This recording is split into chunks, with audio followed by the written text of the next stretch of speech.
has the camera ready? Go. All right, I'd like to bring this business meeting of Urbana School District 116 to order. Roll call, please. Member Hasanadka. Here. Member Hall. Here. Member Exum is joining us by phone. Tori, roll call. Here. Oh, I did it early. I'm sorry. Vice President Exum, sorry. Member Orr. Here. Member Ogalski. Here.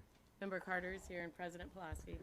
Here, we do have a request for a modification, quick modification to tonight's agenda. We'd like to move accommodations and recognitions and action item 11.5 administrative personnel items up to before citizen statements to allow those individuals to get to other commitments. Is there any objection to that from the board? No. Okay, hearing none, let's move on to accommodations and recognitions. We have Karen Hollett, the teacher at the Urbana Middle School, has gotten a $1,000 grant from Epsilon Delta and was nominated by one of the students that belong to the fraternity. Is Karen present? No. Okay, we also would like to acknowledge our National Board Certified Teachers. It's a huge time commitment on the the faculty who work hard in professional development to improve their skills and bring those and keep those skills in the district. So Julie Erlinger is going to announce our new and renewed National Board Certified Teachers. Thank you, Paul. I appreciate that. Yes, National Board Certified Teaching is a rigorous process. It's professional development that's aimed in improving teaching and student learning. And we appreciate the support that Urbana School District 116 is giving. And tonight, we're very proud and excited to recognize 2 newly certified teachers this year and 4 renewed certified teachers this year. We also have in attendance some other National Board Certified teachers who've come to support as well. So maybe I'll ask if the other National Board teachers that are district-wide would stand here so we can recognize them. Woo!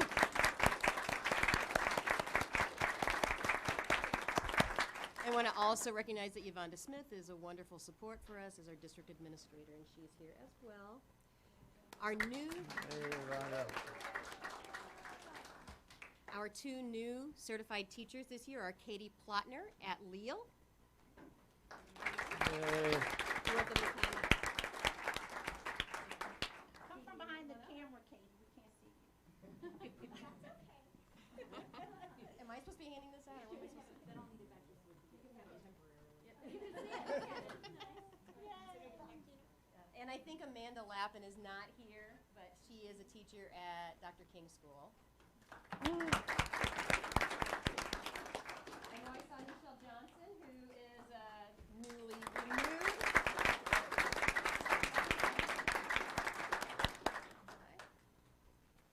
And Amanda Perez-Rosser is here. Come on up. Michelle is at Thomas Paine, and Amanda is at UHS. And we have 2 others that I don't think are here, Kevin Kennedy at UHS and Nick Stillwell at UHS. All right.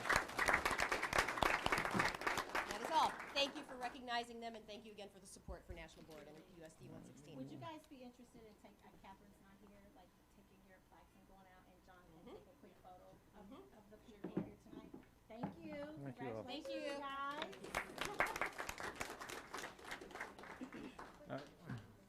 Next up is action item 11.5, administrative personnel items. So, Angie.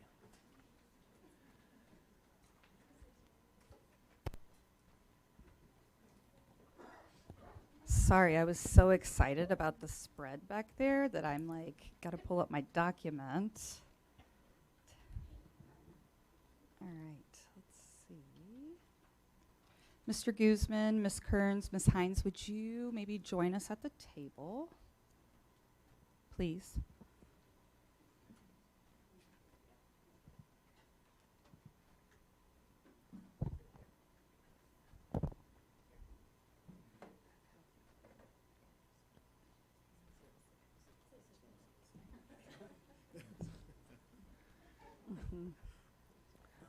We're digging the colors.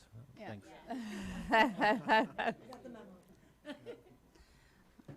Over the past 5 years, there have been 3 different leaders at Urbana High School, in addition to no designated principal during the 2020-21 school year. Due to several concerns, it was announced to staff, students, and families that there would be administrative changes at Urbana High School for the 23-24 school year. In February, the 3 high school administrative positions were posted. The Human Resources Department then sent out the UHS Administrator Search Committee interest form, and there were 58 responses sharing input. Some of the common themes from the respondents were that UHS needed experienced administrators and ones who were familiar with the Urbana community. Other frequent responses included attention to culture and climate for student learning, issues surrounding student safety, and improving low staff morale and staff retention. When the position was posted and advertised on a national level, there were still not many applicants, which has been the trend for the past 3 years it has been posted. I have personally reached out to candidates talking about the principal position and encouraging folks to apply. Some applied and some did not. During the past 10 weeks, we have had 8 applicants for UHS principal. Based on a number of factors that are confidential HR matters, 3 applicants were eligible to be interviewed. All staff, students, and community members who volunteered to participate in the interview process were accepted to participate. The interview committees had the difficult decision to recommend candidates now or recommend to keep the high school administrative positions posted for a longer period of time in hopes of drawing more candidates. On Monday, April 3rd, the Level 1 Interview Committee interviewed 3 principal candidates. The Level 1 Interview Committee recommended that 2 of the principal candidates move on to the Level 2 interviews on Wednesday, April 5th. The Level 2 Committee recommended that the same 2 candidates move on to the Level 3 Committee interview. Mr. Jesse Guzman was selected as the most outstanding candidate in all 3 committees, and the district administration is recommending his hire to the Board of Education effective July 1, 2023. Mr. Guzman is currently known by families, staff, and the community as principal at Jefferson Middle School in Champaign Unit 4. Mr. Guzman has served as the principal since July 1, 2018.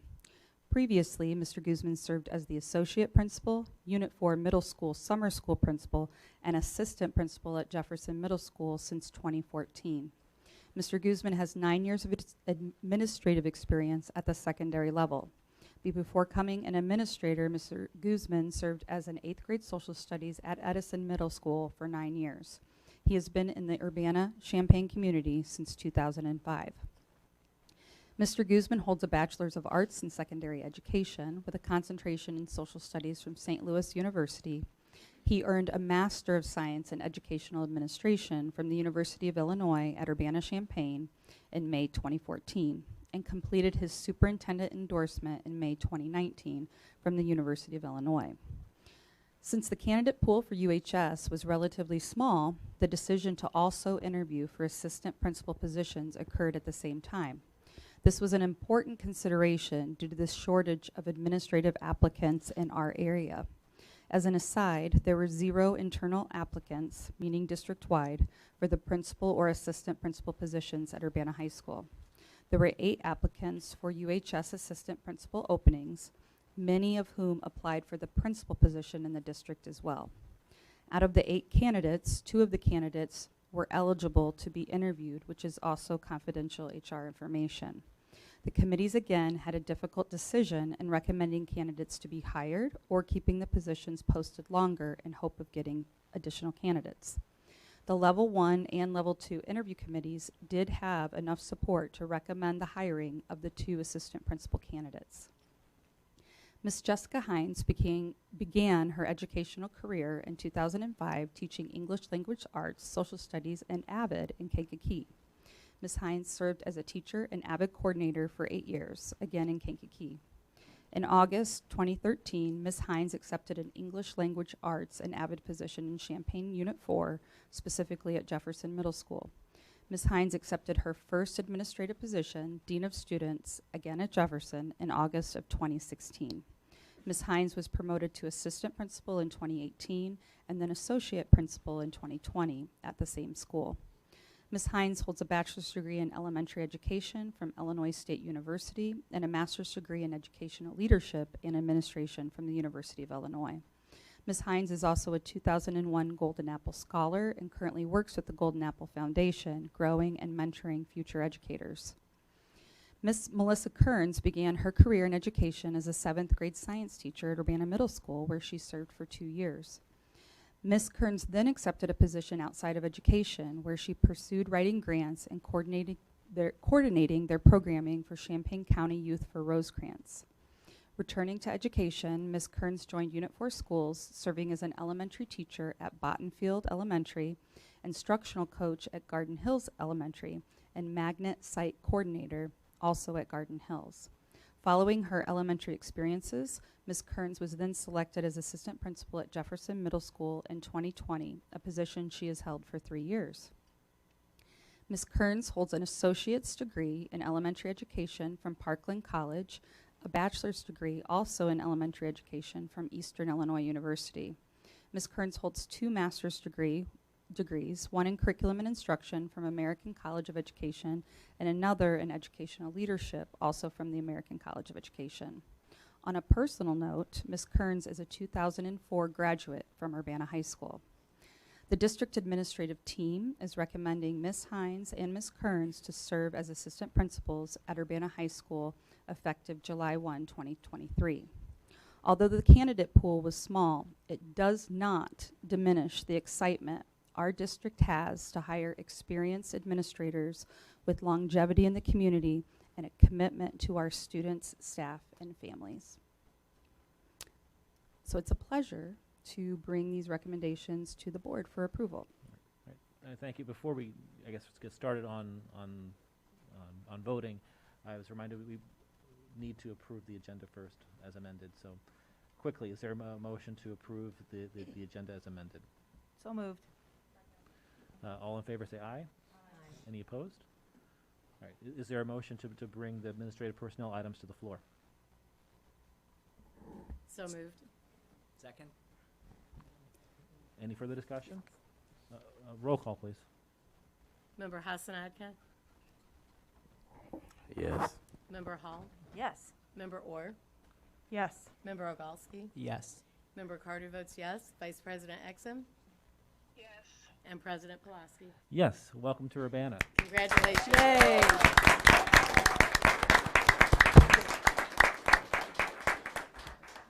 Can you say, Absolutely. It has to be green.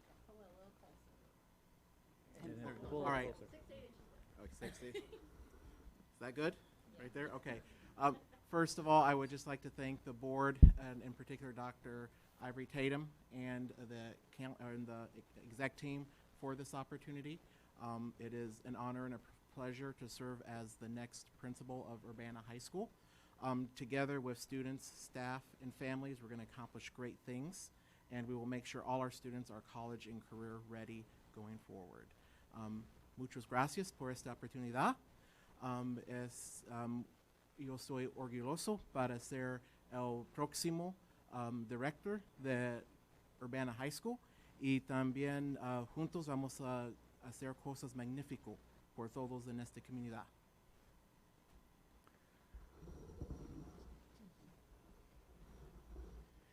I would also like to thank the Board of Education and the exec team for this phenomenal opportunity. I am beyond excited to work with the students, staff, and families in this amazing community. I'm looking forward to the upcoming school year, and I'm beyond excited. Thank you. And that was Jessica Hines. I guess I should just have a name. No. Just to have a name with a face on the recommendations. And this is I'm Melissa Kearns. Hi, everyone. I'm the alumni. I just want to echo what Mr. Guzman and Ms. Hines said about being so excited to be here. As an alumni, I'm super excited to return back to roots to help grow a school that I actually derive from. So I can't say it enough. Thank you for this opportunity to serve in this district. We will make Urbana proud, and we will continue the trend of making Urbana better together, and we're proud of you. So let's go. All right.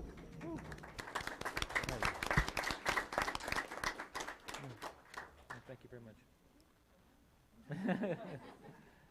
I'd like to thank the audience for their patience in the Take some food on your way out. and adjusting the agenda. Oh. Sorry, Maria. Yes. I forgot that. Miss Elvire?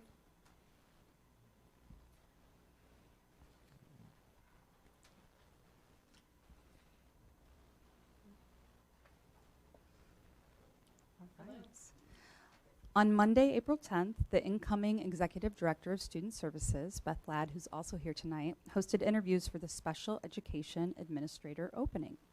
The Level 1 interview team was made up of staff members, parents, and administrators. There were 3 highly qualified candidates who applied and were also interviewed. The Level 1 interview committee strongly recommended one candidate to move forward to a Level 2 interview with the district administrative team on Friday, April 14th. Both Level 1 and Level 2 interview committees have strongly recommended that Ms. Maria Elvire serve the district in this leadership position effective July 1, 2023.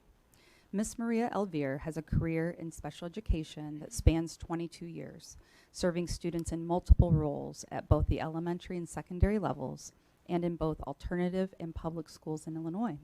Ms. Elvire has experience working in McHenry, North Chicago, and Lake Villa. Or Lake Vila. I don't know how to say that. I'm not from Chicago. Ms. Elvire served as a special education teacher before transitioning to a supervisory role at a community-based residential program that partnered with the local school district.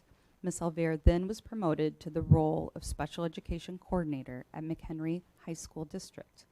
Ms. Elvire relocated to the Urbana community in 2018 and has served as associate principal at Urbana Middle School for the last 5 years. Ms. Elvire earned a Bachelor of Science degree at Southern Illinois University and 2 master's degrees. One of her masters is in elementary education from Roosevelt, and the other master's is in administration and leadership from Northeastern. In addition, Ms. Elvire holds an endorsement as a learning behavior specialist from St. Francis University. It is our strong and excited recommendation to the board to approve Ms. Elvire as the incoming special education administrator effective July 1st. So that will I have to vote, but yeah, Well, and then we'll clap. I think technically we already voted because we moved the entire slate of, so. You didn't so- even have to come. Yeah. But, so thank you for your service to the district, and thank you for continuing to serve in this role. Oh. Your mic.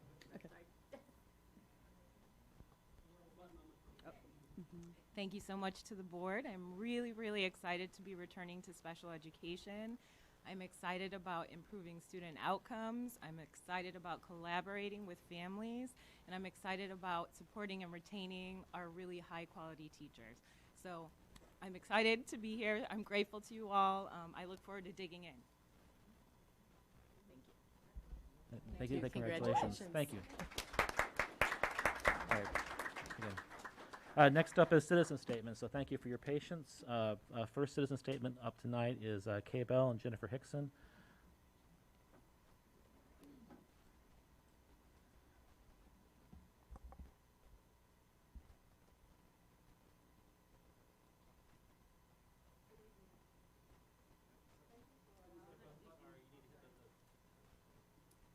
There we go. Now you can hear me. I do have a good teacher voice, however. Good evening, and thank you for allowing us time to speak tonight. My name is Kay Bell, and I'm a former ESL teacher in Urbana School District, and this is Jennifer Hickson, also former ESL teacher and director of the Urbana School Multicultural Program. Both of us are now retired. And it is with a heavy heart that we share with you that last October 16th, Eunice Weech passed away. She was a former faculty member of Urbana Schools. We would like to share a little of her life with you tonight because she touched the lives of so many Urbana students. Today, ironically, would have been her 81st birthday. Born in 1942 in North Carolina to a working class family, Eunice managed to attend college and attain a degree in library science, get married, and moved to Urbana in the 1960s with her husband, Terry. They enrolled in graduate studies at the University of Illinois, and after graduating, excuse me, they lived in Iowa and Mississippi for a while. They moved back to Urbana when Terry took a position at the University of Illinois, and Eunice took the position of grade school teacher at Prairie School around 1980. She then moved on to become librarian at the Hayes Martin Luther King schools, eventually becoming the head librarian for Urbana School District 116 until her retirement in 2002, thus fulfilling her dream of being a librarian. During her tenure as teacher and teaching librarian, Eunice espoused children's literacy wholeheartedly, encouraging the youth of Urbana to read for pleasure as well as for research. I do believe Eunice's happiest times are when she was seated in her special chair, book in hand, reading wonderful stories to children. She especially loved fairy tales and established an enviable collection of fairy tales from around the world. I'm sorry, I'm very emotional. Supporting the multicultural population of King School prior to her retirement. Eunice had many interests and was passionate about them all. She was an avid gardener, and can be evidenced by the yard at her former residence at the corner of Orchard and Pennsylvania, where many passersby stopped to admire her springtime blooming azaleas and rhododendrons. She was an avid reader, a frequent visitor and supporter of the Urbana Free Library. She also reviewed children's books for the school library journal and especially enjoyed reviewing books published for children from other countries. Eunice was also a sewer and hosted weekly meeting of a group of retired teachers who quilted together, made hundreds of dresses for girls' orphanage schools in Zambia, and fidget lap quilts for Alzheimer's patients in the Champaign-Urbana area. She leaves behind many original handmade, embroidered, and quilted items. Eunice supported many charities and foundations, animal groups, underserved world populations, local political groups, libraries, refugees, and public broadcasting. She was a generous and kind-hearted person. That Eunice loved cats was evidenced by her collection of cat books, especially vintage Puss in Boots books, which combined her love of fairy tales with her love of cats. She also had an extensive collection of cat memorabilia from around the world, many collected from her global travels. Eunice was also well informed about the political situations from the local politics of Urbana, the state politics of Illinois, to the politics of the national scene, never missing a local, state, or national primary or election day. She never forced any opinions on anyone, but was always ready to share hers when asked. As I collected money for Eunice's memorial, I received many cards from former colleagues. Many of them wrote a few words about Eunice, all of them agreeing that Eunice was a gentle soul, a kind person, a wise woman, a possessor of quiet sense of humor, and a good friend. Many favorite memories were shared, especially about retirement party skits, but mostly how she was such a presence in our lives at King School. Eunice is survived by her husband of almost 60 years, Terry, who has recently moved to Stanton, Virginia, where Eunice's sister Brenda lives with her husband, Tim. It is our honor to have donated the amount of $2,500 to the Urbana School District to be given to the King School Library Memorial Fund in honor of the life of our friend and colleague, Eunice Weech. Thank you. I'm going to add a little bit. I remember Eunice as a good friend to me, Urbana staff, and students. She really used the library to serve the King students and staff. We had neighborhood students who hadn't traveled much and international students who didn't speak English. Eunice gathered objects from around the world so that our neighborhood kids could understand their classmates better. And she gathered all sorts of stuff so that teachers could use it to teach science and social studies in a hands-on manner that benefited everybody, but especially kids who didn't speak English and needed help understanding even basic vocabulary. It was more work keeping track of all that stuff, but Eunice saw the benefit of hands-on learning and shared resources.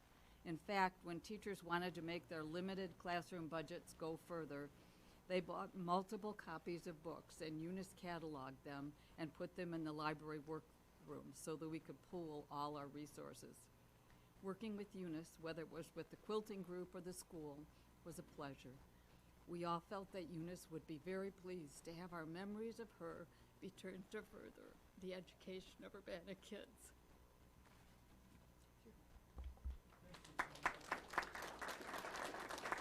Great, thank you so much. I can't think of a more appropriate way to honor her memory. So thank you so much. Next up, again, is Jennifer Hickson for the Wiley Committee statement.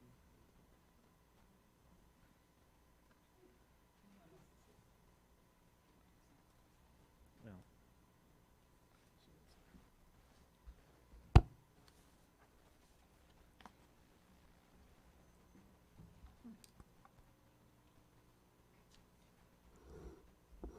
The second reason I came tonight was that I am concerned about the setup and charge of the Wiley Site Facilities Committee because of what I heard at the board meeting when the committee was set up.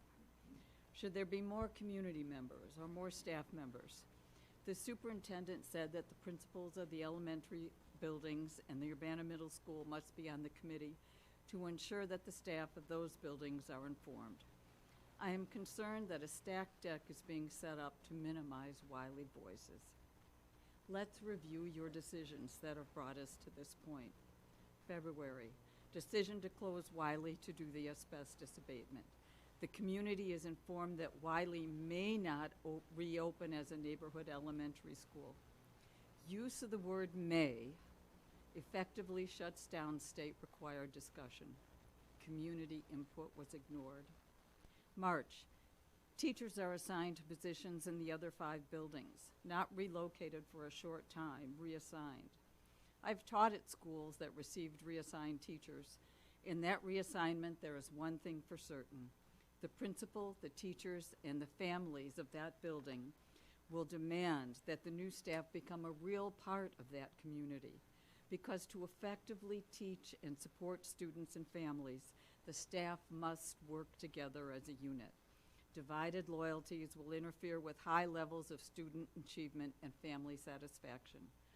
Wiley input was ignored. March, the principal is assigned to another building, another school. We know that that principal must put all her energies on the achievement of the students in that new school. The former principal of Wiley must be fully involved emotionally and intellectually in this school for the same reason as above. And again, Wiley input was ignored. March, again, students were assigned to new elementary schools. What do parents do?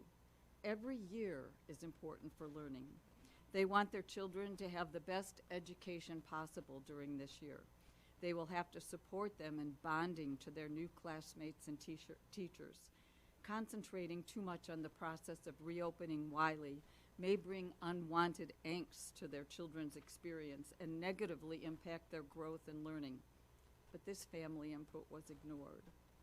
So no matter how many Wiley, quote unquote, representatives are put on this committee, they are really tokens. Tokens, just like African Americans who were placed on public committees in cities where the new highway bisected the African American neighborhood or the landfill was placed there anyway.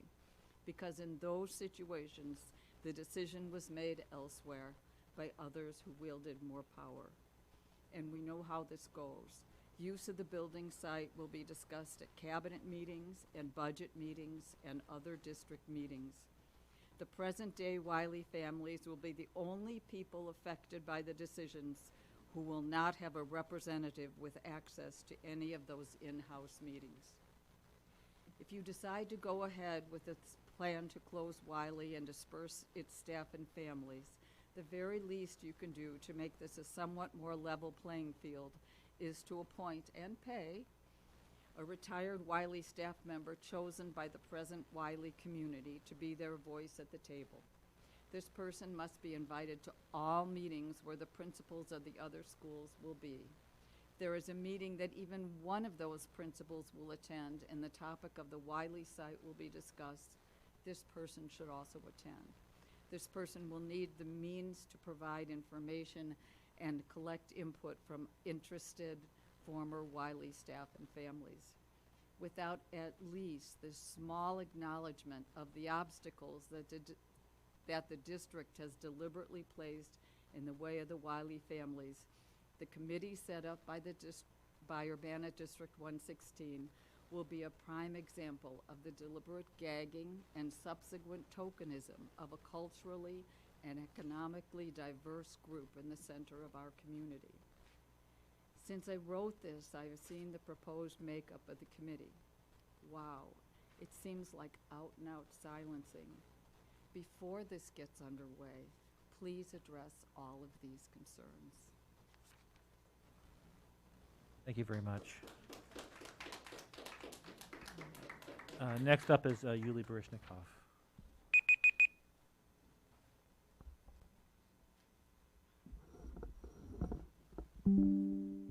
hear me? Is it recorded? Is it recorded? Very good. Oh no, it's not ever. Okay, so yeah, I will be talking about the Wiley Committee. So why did you do it? Why you're assembling that? The goal is clear, to give legitimacy to a decision. You made a decision, you want to sell it. But guys, really, this is the way to sell it? The committee will be selected with transparency of North Korean, parliament. So people can submit their candidates and candidacy, and you select them. The Foxes designing the committee for hen house. Not to mention, of course, how it is formed. The parents from Wiley, 2. Teachers from Wiley, 2. The total number of people not reporting directly to Dr. Ivory Tatum is 21 out of 55. And of course, on top of this 55, you have members of the board, other people who, obviously, Dr. Ivory Tatum will be on the committee. So it is a fraction. Tokenism is not even the word. The committee is deciding the fate of Wiley School. All the other schools are invited. Why? Well, because other schools' fate will be decided? No. It's just verbiage, just verbal fog created, again, to cover the decision which is already made. You want to borrow a lot of money, you want to distribute it among different people, and that's how you do it, that's how you provide the legitimacy of this. It will not work. You tried it before. You went through this, charade of this equity audit. By the way, we all expect the trepidation of what remarkable audit it will be. You saw this dual language fiasco, which you all, again, went with this decision of administration until you realized that you will be not invited to the best party in Lille district. So all of that, you're trying to do it again. You rubber stamp the decision of the administration without giving a modicum of thought of what the community wants. And I understand. Community is sort of okay with how mismanaged the district is. Community is okay with, like intimidating the parents, with pressuring the teachers. All of it, you were re-elected, you were put in the place, sort of people seem to be okay with that. But you yourself, how you live with it? So again, you'll see another fiasco. You'll see another unhappy teachers. The principal who built a school for minorities, successful school, who went from D grade in the state board, from the State Board of Education, to B grade, which was improved. So this principal was kicked out. By the way, remember that this principal, which made his school, took the school from B grade to D grade, he was promoted to the safe sinecure of whatever post he is now taking in the district. The fiasco of the high school, which was, again, you rubber stamp the decision of the board. He selected who knows what, and just to have to again replace this principal, just barely 2 years and this tenure. Guys, what you're doing, you're ruining the district, you're ruining the town. The town's future will be populated by the children which are going through the schools now, and you're denying them their education. That's what they're doing. Think about it. Again, seems to be community seems to be tolerating it, but how you can sleep with yourself? How this think of yourselves as moral people when you do it to the district? That I don't know. Thank you, Mr. Brushkov. Emily Cohen.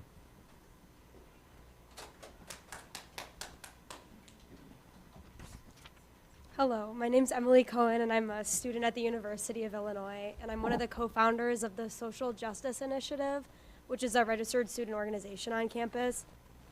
And I'm reading a statement from Ruth Kantorowicz. Dear members of the board, first I would like to thank you for your service on the Board of Education. Thank you for your time and hard work. It is very much appreciated. About tonight's meeting, please listen to the Wiley parents and the large Urbana community that supports them. They are not honestly represented on the Wiley Facilities Planning Committee. President Pulaski, as this committee is a board committee, you have the power to decide on the makeup of the subcommittee. Section 2-150 of the Board Policy Manual states, the board president makes all board committee appointments unless specifically stated otherwise. Board committee meetings shall comply with the Open Meetings Act. A board committee may not take final action on behalf of the board. It may only make recommendations to the board. Please note that the charge of this committee is faulty and will lead to bad decisions. If we want to make a decision on what is best for the district, we should consider all 6 elementary schools, not only Wiley. That is because if the district decides it needs/wants a specialized school along with 5 neighborhood schools, then Wiley may not be a good choice for the specialized school. For example, if Urbana wants a DL school, then Wiley is way too small. It was already determined at length that the Spanish DL needs more than 3-strand school. Thus, DPW or Yankee Ridge are the appropriate choices to house it. The board also determined already that the district does not need another school or more classrooms, so doubling the size of Wiley to fit in the DL program is wasteful, expensive, and not in the best interest of the district. Thomas Paine is also a better location for a specialized school since most of its population is already bused, so using Thomas Paine would not create a lot more busing. The administration is trying to argue that Wiley has lower attendance, as shown in the document for the upcoming Board of Education meeting, and therefore should be the target for closing. This is a false argument, since attendance can be fixed with redistricting. In fact, Yankee Ridge has lower attendance, but it is being hidden using the overflow from DPW. President Pulaski, please remember that years ago you said that the reason you ran for the board was because the district wanted to close Yankee Ridge and you wanted to fight it. Yankee Ridge has been protected since then. What about Wiley? Thank you. Well, thank you. Next up is Shamira Vega.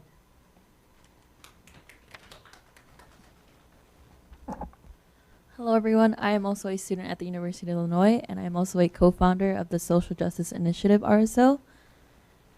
And I'm also reading a statement. So, what has changed, Board President Paul Pulowski? Why is it not okay for your neighborhood school to be closed, but it is for other families? Let's stop the deception. This is not about the abatement. In post-colonial theory, social justice, and critical race theory, actions like this are titled othering. Othering, in its simplest explanation, is when a white person separates themselves from those people who are minoritized, oppressed, and typically belong to a vulnerable population. Board President Paul Pulowski, you even formed a group similar to Wiley Strong Better Together. Are you separating your experience from that of the Wiley community? You had time to organize and impact the outcome of the decision. Why would you, as a board president, not provide for the same experience for the Wiley community?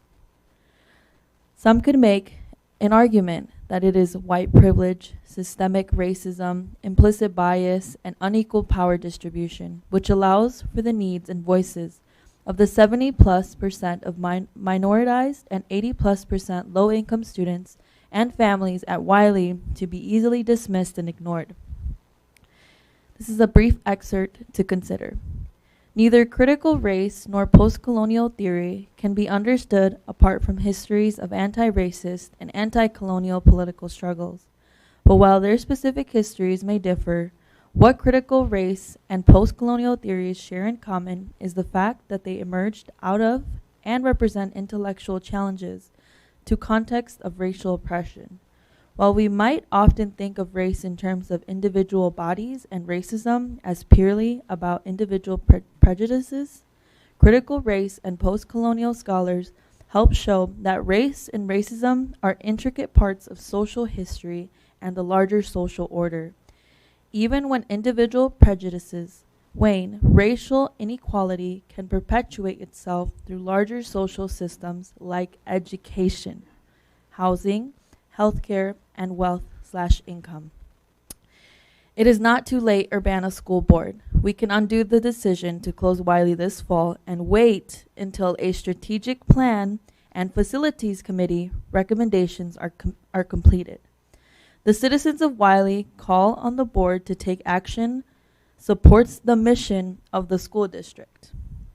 The mission of Urbana School District 116, a multicultural community committed to educational excellence, is to ensure that all learners acquire knowledge, develop skills, and build character to achieve personal greatness and help create a better global society by providing innovative, comprehensive programs, respecting individual learning styles and cultural differences, and fostering caring and nurturing relationships while engaging each student, every family, and the entire community. Thank you. Thank you. Abigail Martinez.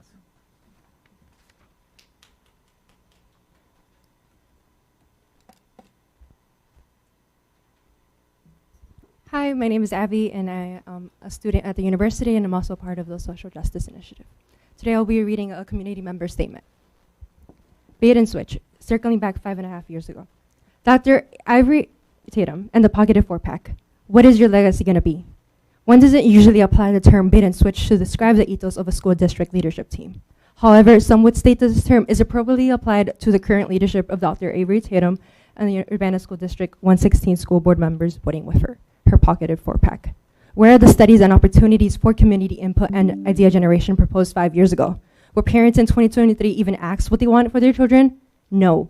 How does a recommendation for studies and community input made over 5 years ago morph into a recommendation to close Wiley for abatement with immediate board approval without any respectable time for community agency and voice to be considered? How does a promise of being renovated last end with a repurposing of the building?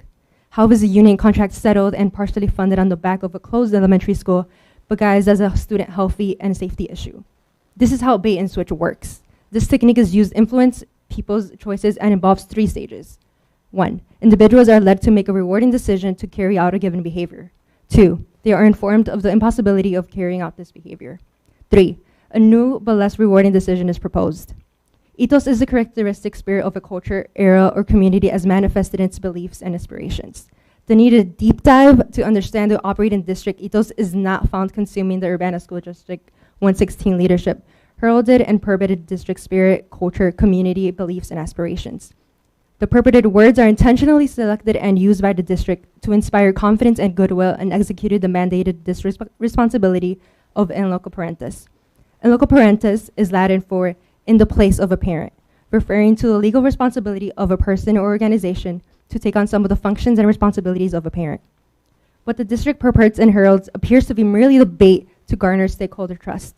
The deep dive needs to be focused on how the end users, the students, parents, teachers, staff, and community experience the district ethos and belief in the degree to which in loco parentis is actualized. Circling back 5.5 years to statements made by Board Member Brenda Carter in response to recommendations from the school district facilities recommendations. One can see the bait appears as proposed studies and garnering community input concerning the future of Wiley. The first recommendation from the community was to complete a demographic study, and the second recommendation called for researching specialized elementary educational programs, possibilities at Wiley Elementary School. To the second recommendation, Board Member Brenda Carter's response was, if we did a study and decided to make Wiley a specialty school, it would be interesting to see what the community thinks about that. Did Brenda Carter use the word if, signaling her deeper understanding of the district bait and switch strategy? Is the actual will and desire of the community only interesting and not what should lead to the decision? Fast forward to today. What is the lived experience of the district ethos and actions of in loco parentis concerning the Wiley community? Dr. Ivory Tatum and the Pocketed 4-Pack. What is your legacy going to be? Thank you. Thank you. Julie Duvall.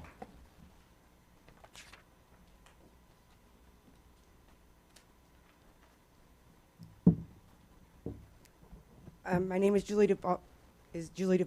Paul, I'd like to give you, I don't know if I can mark up there or not, I'm asking for an ADA request that I can have longer than 5 minutes, up to 8 minutes, so I can speak as an advocate for SPED students at Urbana schools. If the board doesn't object, I'm willing to allow it. All right, Thank you. I had an agenda set for today. Let me start. I want to start with something positive. I came here in February, I think it was February 7th, and I saw the Tiger Academy presentation. The next day after I saw that presentation, I reached out to Dr. Wiemelt and said, oh, I have a student, I think that this program sounds great. Why don't we have a SPED program like this? He said, we do. The Tiger Academy will take SPED. Within 10 days, we had a high school student who was skipping classes, flunking every class. 7 staff members got together and worked endless emails, multiple meetings to get the student into this Tiger Academy. She has attended every class minus a few days of being sick. And as of last report card, she aced every class at Tiger Academy. The 2 she failed was Urbana, at the Urbana High School. That's my positive. I came here for a reason tonight, and as I sit here and I listen to people talk, I'm not discounting Wiley and what's going on with Wiley. But as I hear people talking about how they're being disserviced, I have a SPED student. Let me start by saying, since my last meeting, I have met with Angie, Jennifer, Todd, and Beth Ladd on multiple occasions about different SPED things. I've even spoken to Brian, trying to figure out how we can make the system work, or to work together to make it together. Urbana together, better together, that's no. I sit here tonight and we are splintered. I came here prepared to be really positive and not go against people. I think we all need to check our egos at the door, be cognizant of how other people and what other people have gone through. I don't agree with this whole Wiley thing. I don't get it. But I know that Jennifer Ivory Tatum saved my family 4 years ago. I sit here and listen to Wiley families, and I'm not against them. I hear what they have to say. I am friends with some of these people on their group. But the things that they are complaining about, people in SPED have complained for years. My son is 30 years old, and we have the same problems today with my 10-year-old. Last Wednesday, I walked into the school because my granddaughter was hurt, and they called me to come check on her. I went to go look at my son's classroom. My son was sleeping in class. That's a form of escaping. We've had this conversation about 9 times this school year. The school put something in place. Dr. Ivory Tatum was involved, Todd, Jennifer Hastings. They were all involved and put this in place. My case manager and the social worker were never informed. When I woke him up, he had handprints. He was so dead asleep and for so long that he had fingers and nail marks in his face. I took him out of school. I met with Todd, Jennifer, Angie, and Beth on Thursday, prearranged meeting. I got a hold of Todd Wednesday afternoon and told him what happened. Today is Tuesday. My son has not been in school. I have not had any word from any staff member asking where my son is. Every day you get money for students to be at school. Every day you get extra money for SPED students. For the last 5 days, you have not received a dime for my son because the staff has not done what they were supposed to. I feel for Wiley. I'm here to talk about SPED. We are here. We have not gone anywhere. We are strong as our weakest player. In the SPED world, we talk about expectations and how they are met, and that everybody has the same expectations, but they get met in a different way. I agree that teachers need to get a raise, but they're not doing their job now. They are teachers. I had a class last week at Tiger Academy tell me how they watch teachers talk nasty and mean to students. And what can they do? They feel helpless. My only support are building admins and this school district. I understand not everybody is friends on this board and not everybody likes each other, but there are more than just certain people in this district. And I apologize for my anger, but I sit here and I think my poor kid hasn't been in school. Most of you know my son. No one called to find out where he was. Last Tuesday, he was choked in school. Yesterday, my granddaughter was slapped in school. There is a no tolerance policy. No one is being held accountable. Teachers don't tell admins. Admins don't tell the district. So I encourage every SPED, gen ed student or parent to contact the district. They can't fix it if they don't know it's broken. And I don't want to get into the politics of USD, but if it was not for you, when an IEP, a 42-page IEP to the letter was written to keep my granddaughter safe, that the school district or school administrators and staff did not follow, my family would not be where it is today. And if it wasn't for you protecting my family and the press, because of the staff that went out to the press, these are people's lives. These are our families. So whatever you want to do with Wiley, Sped's had been here first. I expect a phone call in the morning from somebody from my district. I've asked my principal 3 times, and all I'm being told is, you can send him tomorrow. You've lost my currency. I have no trust. I trust some of the board member or the people up here. I've lost my building staff. I'm asked not to come into schools. I have principals tell me they don't want me in there. This is since I've been at this board. One of the principals told me, I saw you at that board meeting. I don't want you in my school. Leave.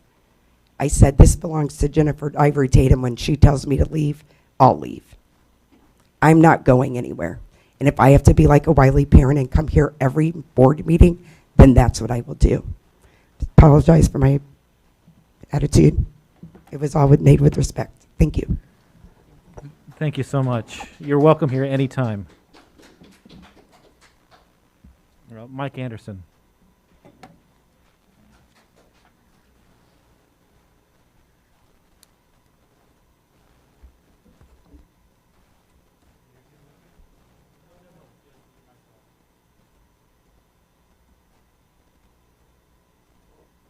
Can you guys hear me now? Awesome. Hello again. My name is Mike Anderson. I'm a Wiley parent. Thank you for taking the time to listen to me. I have a few questions I'm hoping someone can answer for me. We'll start with on February 21st, the district presented the renovation timeline on its asbestos abatement presentation.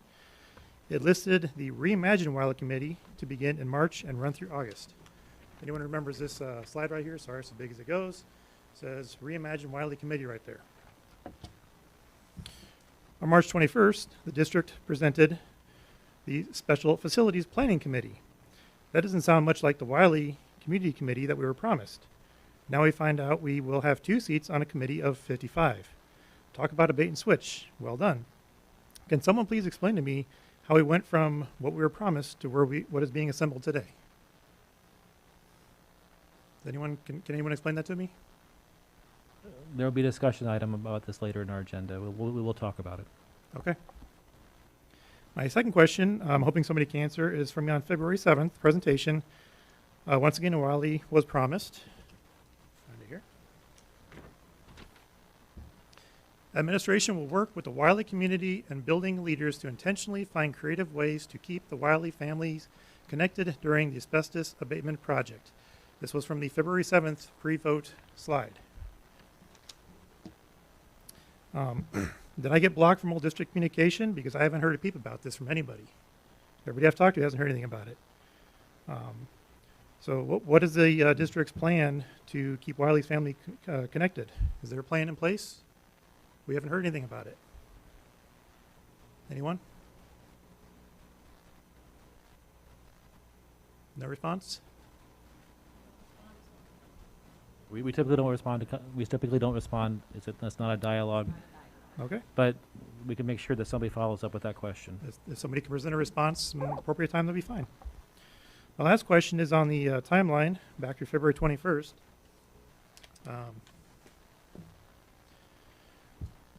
On the same slide presentation, it says the new roof has been slated for the spring and summer of 2024. So that would be next summer, or next spring, next summer. And now we're talking about getting a new roof on it this spring. Once again, I'm wondering what has changed. I'm glad we're getting a new roof because we desperately need a new roof, We should have had a new roof on that building years ago. But I'm just curious why things keep changing on us, and why, you know, if the district can't put together a proper planned out proposition and that's well thought out and well organized and scheduled and takes into consideration different things, if they're too busy to do their homework, then they're too busy to run this project. And that's all we keep seeing is just promises, bait and switch, going here, going there, things change. We ask for questions, we never get answers. We're trying to FOIA stuff, we're getting shot down. We've asked direct questions, we haven't got responses. So we're just asking, you know, as a Wiley community here, please, somebody, please communicate with us. There has been no communication to the Wiley community about this as we were promised. No, hey, let's sit down and talk about this. What are your concerns? No, you know, we've talked about this. Does this meet your concerns? Nothing. So I'm just still waiting for it. So, you know, I'm kind of tempted to just sit up here for the next minute and 27 seconds hoping somebody will respond to me. But I got other people that want to speak, so I'll be polite to them. But please take the time. Reach out to the Wiley community, whatever way you can, and answer our questions. Speak to us. We're here. We're going to be here. Hopefully, forever. Hopefully, Wiley won't get closed down, but that's all I have to say. Thank you for your time. Thank you for keeping engaged, Mr. Anderson. We do appreciate your comments. Rob Burnett. Bennett, I'm sorry. My glasses.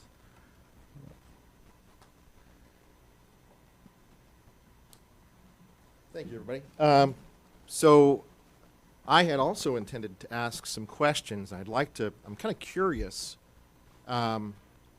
Is there an answer to why inquiries cannot be responded to during this comment time other than we don't usually do it that way? Or is there, because as far as our group can tell, we've looked at bylaws, we haven't seen anything that says that we can't ask a simple question and get an answer. So that changes how I'm going to proceed, but I would like to ask some simple questions. Is that okay? You can ask whatever you want. This is your time. Great. Thank you. All right. So action item 17.1 appeared on the agenda Friday afternoon. That is the approval of superintendent contract. The approval of an extension to the superintendent's contract will be requested. So my first question is, who is making that request? Who put this on the agenda? The president and the superintendent jointly craft the agenda. Okay. So both of you decided to put that on the agenda? Okay. The verbiage is requested, so I'm just wondering who requested it. So it was a joint request? We can write your questions down and get back to Okay, okay, I don't feel like that's a difficult question to answer. It has been our policy for years and years. We do not. It's been your policy, but it's a simple question to answer. And I feel like it's fairly... Okay, so I will be happy to address my further questions and bring those to the board. No, Yeah. we're ready to write. So Yeah, well, this is not, you know, you know what? We don't need to ask questions. I feel like this is a pretty straightforward set of answers that I'd be asking for.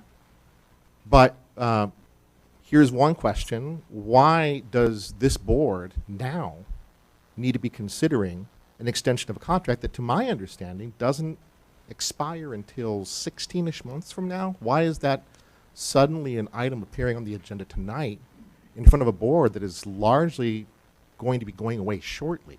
Why is this suddenly an item now? Shouldn't this be something that maybe the incoming board, once votes are certified, are going to be considering? I mean, that seems to me like the next board should be the one considering this item. That seems fair to me. I don't know that I also was kind of curious as to what the rationale was for doing this early, but I guess we're not going to get a response to that either. Is there anybody who wants to address that? Okay, that's fine. All right, so yeah. I would put it out there that the look is not good. This is not good optics. This looks like, you know, several references tonight to the superintendent and the pocketed four. I'm not going to name names, but I think all of us who have been here for a few months at least know who those names are. I think this looks like an attempt to basically prematurely extend a contract that doesn't need to be extended tonight, but we're playing it safe and hopefully making sure that results are achieved before the next board is seated. I don't think it's good optics. I think it's a bad look for the board. It's also a bad look for Superintendent Ivory Tatum.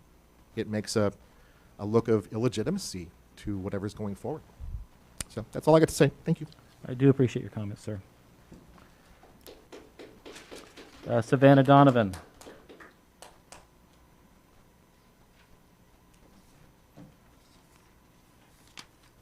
Hi, thank you. My name is Savannah Donovan. I'm a Wiley parent. Just have a brief statement. A school is the children it serves. The Wiley Reimagining Committee needs more Wiley parent voices on it to serve our children's best interests. Wiley is not an underutilized school. It fills a need. It's a fully staffed school serving a vital role in our diverse neighborhood. I have 3 children who would attend Wiley next year. I'm here tonight because I love Wiley Elementary. We need to reserve educational spaces like this for the good of our community. That's what this committee and ultimately this renovation needs to be used for building up our neighborhood. It seems like you are single-handedly trying to decide the fate of this elementary school without any parental involvement. Mr. Pulowski, you need to redesign this flawed committee that silences Wiley voices. We need more Wiley parents and staff on the committee. If I can sign up, please let me know. Thank you. Thank you. Crystal Hall.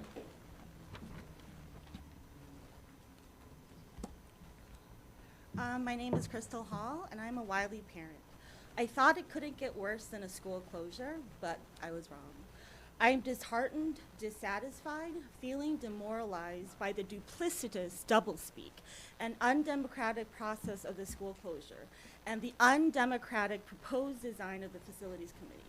So let's review back a few months. Wiley was voted to be closed for an asbestos abatement health emergency, which has essentially become the code word for Operation Shut Down a Majority Black School with the highest percentage of minoritized certified teachers.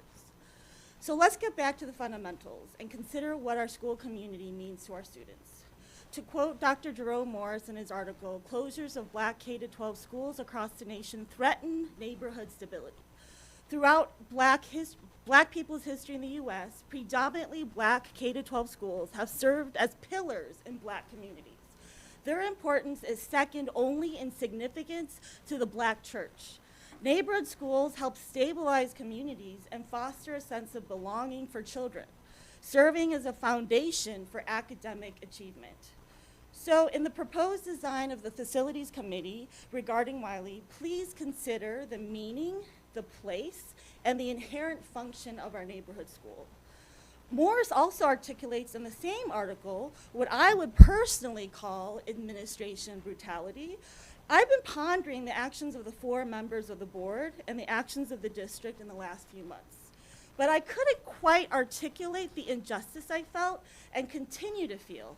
Morris does it aptly when he writes, amid national rallying cries and hashtags that Black Lives Matter, I believe greater attention needs to be given to efforts aimed at stopping the closing of Black K-12 public schools. Just as the Black Lives Matter movement demands a stop to the unjust killing of Black people, residents of predominantly Black communities throughout the U.S. are also fighting to stop the killing of their communities through school closures. We are here to fight the further killing of our community. We have been promised over and over again that this is not a closure, it is just an abatement. Yet the very committee that is supposed to reimagine what our neighborhood school will become barely has any Wiley stakeholder voices. The administration's current design is a 55-member facilities committee composed of 17 district administrators and principals, 31% of the committee, 2 parent liaisons, presumably dual language, 3 UEA representatives, the union representatives, 12 elementary parents, 2 from each school, 6 middle school parents, 6 elementary teachers and staff, 6 middle school teachers and staff, 3 community members, and that's not even including co-chairs and board members. Wiley will only have 2 parents in a 55-member committee. This is only 3.6% of the possible vote. We deserve just as many voices as the administration currently has. 2 won't do. And I'll repeat that, 2 won't do. So Board President Pulaski, we know you have the exclusive authority to accept or reject the committee design, and you will appoint the committee members. It is your decision and responsibility alone. Please use your authority to represent and strengthen Wiley voices. The current committee design continues to silence the Wiley voice. We have not had a say in this entire process. So Board President Pulaski, we respectfully ask you to reject this current proposal and approve a new design of a facilities committee that actually represents Wiley voices. Thank you. Thank you. Brian Gaines.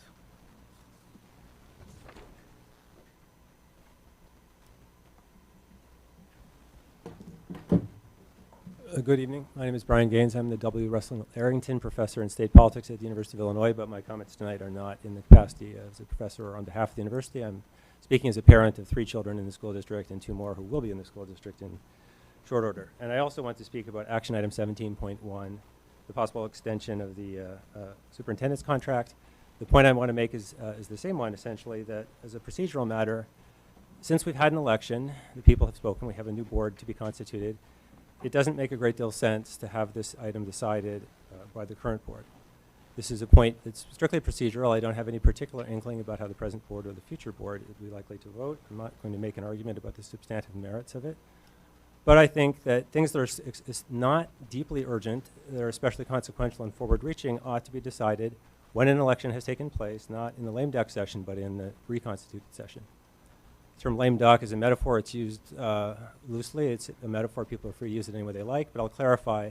Sometimes people say the president in his second term is a lame duck because he can't be reelected, or, for example, an official who has not yet been reappointed is a lame duck. That's not the sense that there's a democratic reason not to act. The particular reason not to act is when an election has taken place.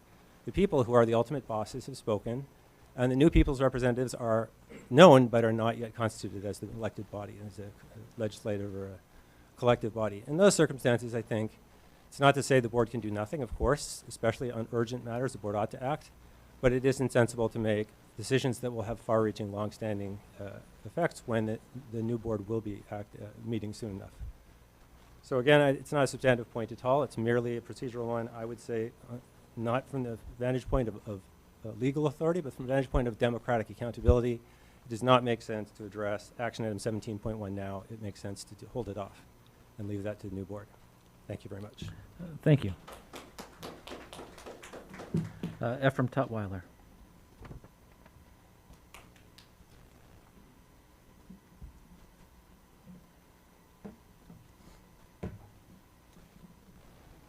Hello. I think last time, or 2 weeks ago, I wasn't here, but the idea of the legacy that was brought up of this board, it's been a lack of transparency. Since I've been coming, what I've been asking for is a plan, right? Just some sort of idea so that, heck, we could bring it back to other parents and kind of talk about things. Because there hasn't been. I have reached out to kind of get an idea. My son's in SPED. I want to know how many kids are going to Thomas Paine, how many kids are in the... I never got an idea of the snapshot of where we currently are so that you can plan for the future. Do you have enough staff? Do you not? I understand that there's going to be some fluctuations with kids added and taken out of there, but I never got an answer to that. There have been other questions that I've had that there have been no answers to. And I understand that people are moving around, but there haven't been answers. And that is kind of the legacy that I'm left with here for this board. There have been questions that have been brought up. Prior to where we are now, Ann mentioned that that's the reason why we added on to Thomas Paine, that you guys added these extra classrooms for this current situation. Hey, we never had a vote in that. That was all during the strictly Thomas Paine. We have not had anything for us. Now you guys are taking it away from us. And I'm to the point where I want to cry. Like, There's nothing that you guys have really done to help us in general. It was an abatement, then it was a financial decision to continue forward, right? Our community has been broken apart. Teachers going here, teachers going there. Like, kids' friends, gone to different schools. Not that this means anything to you guys, because I guess it's like numbers, right? But it's breaking my heart. I can tell you, honestly, I'm more connected than what you guys may know, but like, we've got numerous veteran teachers that are not returning due to this current situation. My wife is a teacher in this district. Why? I've got 2 kids right now in this school, with a third on his way to early childhood. Why do I want to keep them here? Why? Because you guys could very well close the next one. And honestly, as a mad parent, I could ask you, why aren't we closing Thomas Paine next year instead of keeping Wiley there, right? It's not it's a financial decision, right? Not just, but it would be unfair to move everybody, right? But we're having to deal with that. We're absorbing all of that for next year. My son's in 3rd grade. He won't get a chance to graduate from Wiley. Well, my daughter in kindergarten now? Who knows? Because it could be a middle school. It could be all these other things that we had talked about previously. But yet, there has been no conversations. Like, I would like to have a conversation with somebody. I don't care if they're from my sub-district. I don't care if they're from another one. I don't care what part they're from. I just want to have a conversation to understand what's going on, because it's breaking my heart. I have a serious passion for education. Those of you who do not know, I was going to become a music teacher. I didn't finish my degree, right? I had some financial aid issues, and this is a prime reason why I would not finish my degree. I would not come to be a teacher. Why? The closure of schools. The lack of input here, you don't have an idea of what's going to happen, right? It's a vote for people that you may not see. Brian, I do want to thank you. My wife has mentioned that you have come out and there was someone else that came with you to talk to teachers at the school. But we have not seen any other board members there. I don't know how to say it, but there's a lack of transparency here. Honest question, has anybody else been to Wiley?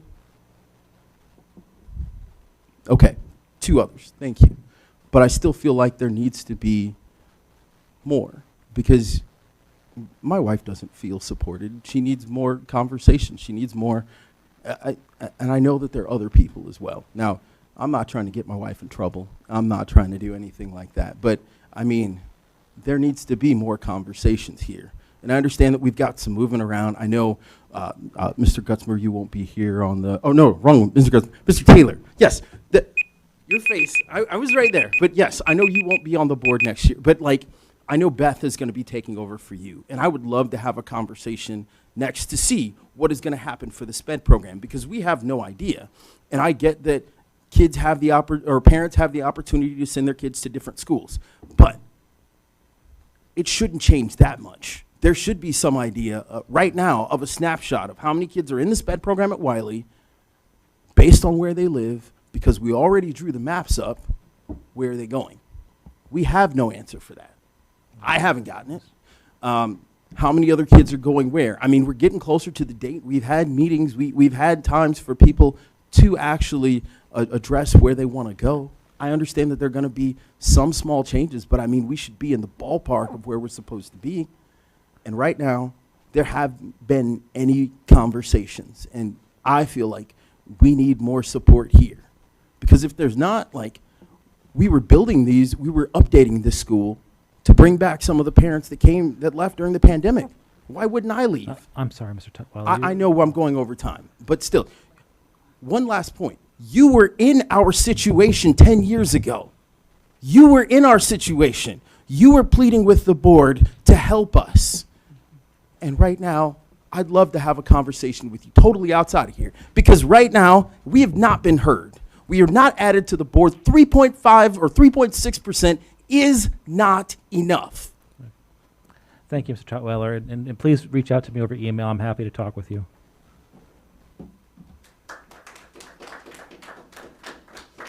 Does anybody else wish to make a statement before the board this evening? Kenita Fay is quickly filling out a form and is going to be making one last statement before the board. You don't need to fill it out right now. Just go ahead and go ahead, Kenita.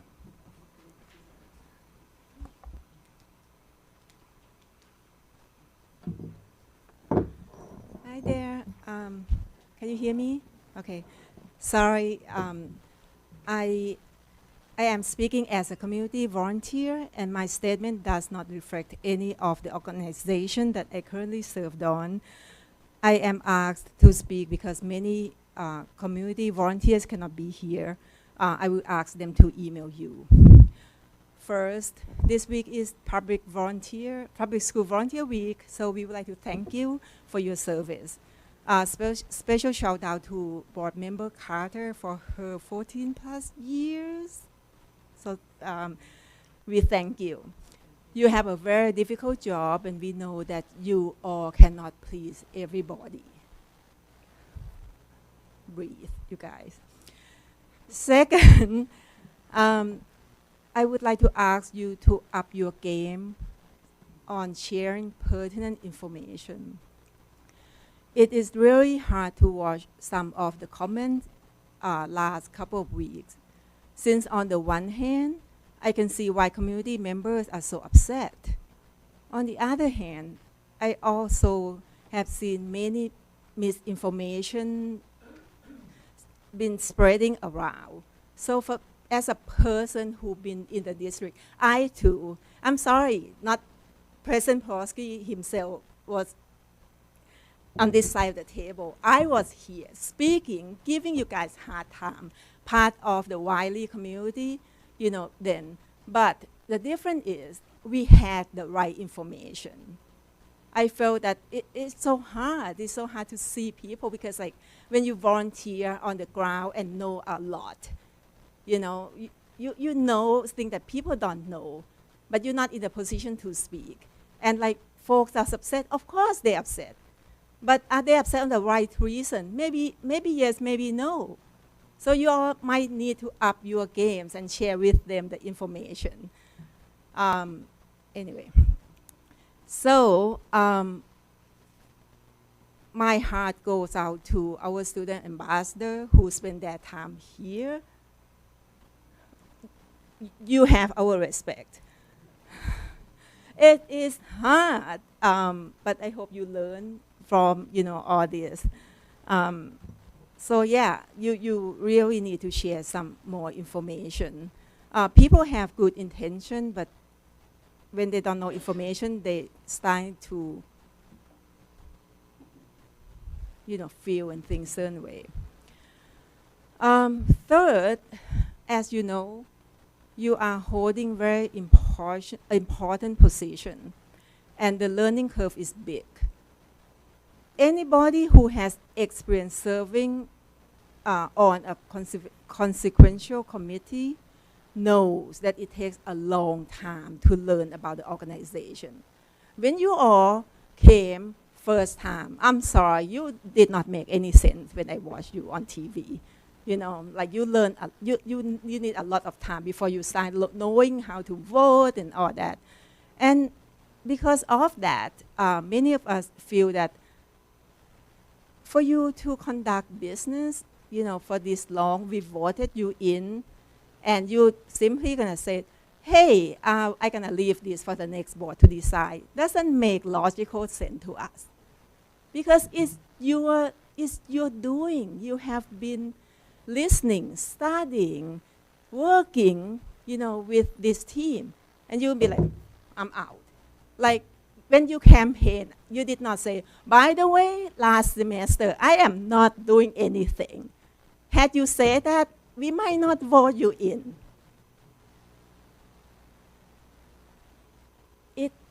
It is responsibility that you might want to look and take seriously. Okay, lastly, sorry, I'm too emotional, but we thank you. This is a thankless job. People yell at you. Sometimes they look at you as hero. Some people look at you as villain, you know. But the truth is, you spend countless of time being here, and we thank you, and we would, you know, want you to still be part of our school, even if you no longer serve as a board. If anybody want to volunteer, you have my email. We welcome you. Thank you.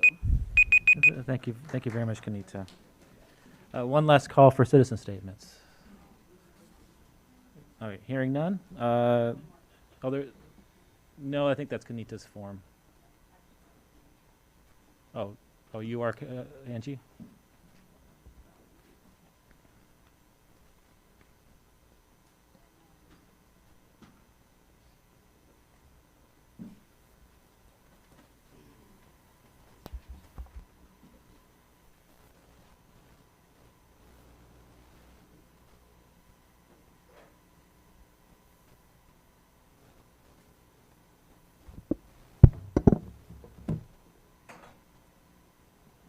Hi, my name is Angie Franklin, and I'm an Urbana resident and parent. In addition, I have the privilege of serving as the Assistant Superintendent of Human Resources. I wanted to provide clarity to our audience here tonight, in addition to those watching at home. Since it has not been the board's practice to engage in conversation during public comment, I thought it would be helpful to share information in this way, despite my supervisor's recommendation. Superintendent contracts are worked on well in advance, and this is not unusual for our district. This is the same process followed by other high-profile positions in leadership.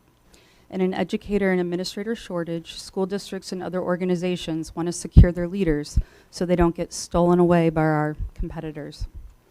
The current board recently approved the teacher contract, just as the current board would approve the superintendent contract extension. On a more personal note that I think others should know, the contract extension for the superintendent was discussed being on the agenda a few months ago. Dr. Ivor Tatum refused to put her contract extension on the board agenda because the teacher contract had not yet been approved. She didn't feel it was ethical to have her contract voted on prior to the teachers. I think that's important for folks to know. Thanks. One last call. All right. There is no policy review tonight, and no communications, so it's time for a student ambassadors report. Parker?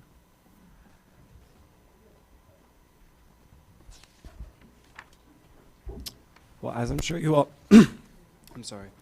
As I'm sure you all know, the school year is coming to an end. We have a lot of tests going on right now. AP tests are coming up. We have finals. We had the ACT last week, SAT last week. We have the CELA Biliteracy test this week. So I just want to say good luck to everyone. And that prom is coming up, and we're all very excited for that. Thank you, Parker. Our first administrative report tonight is math adoption update. So.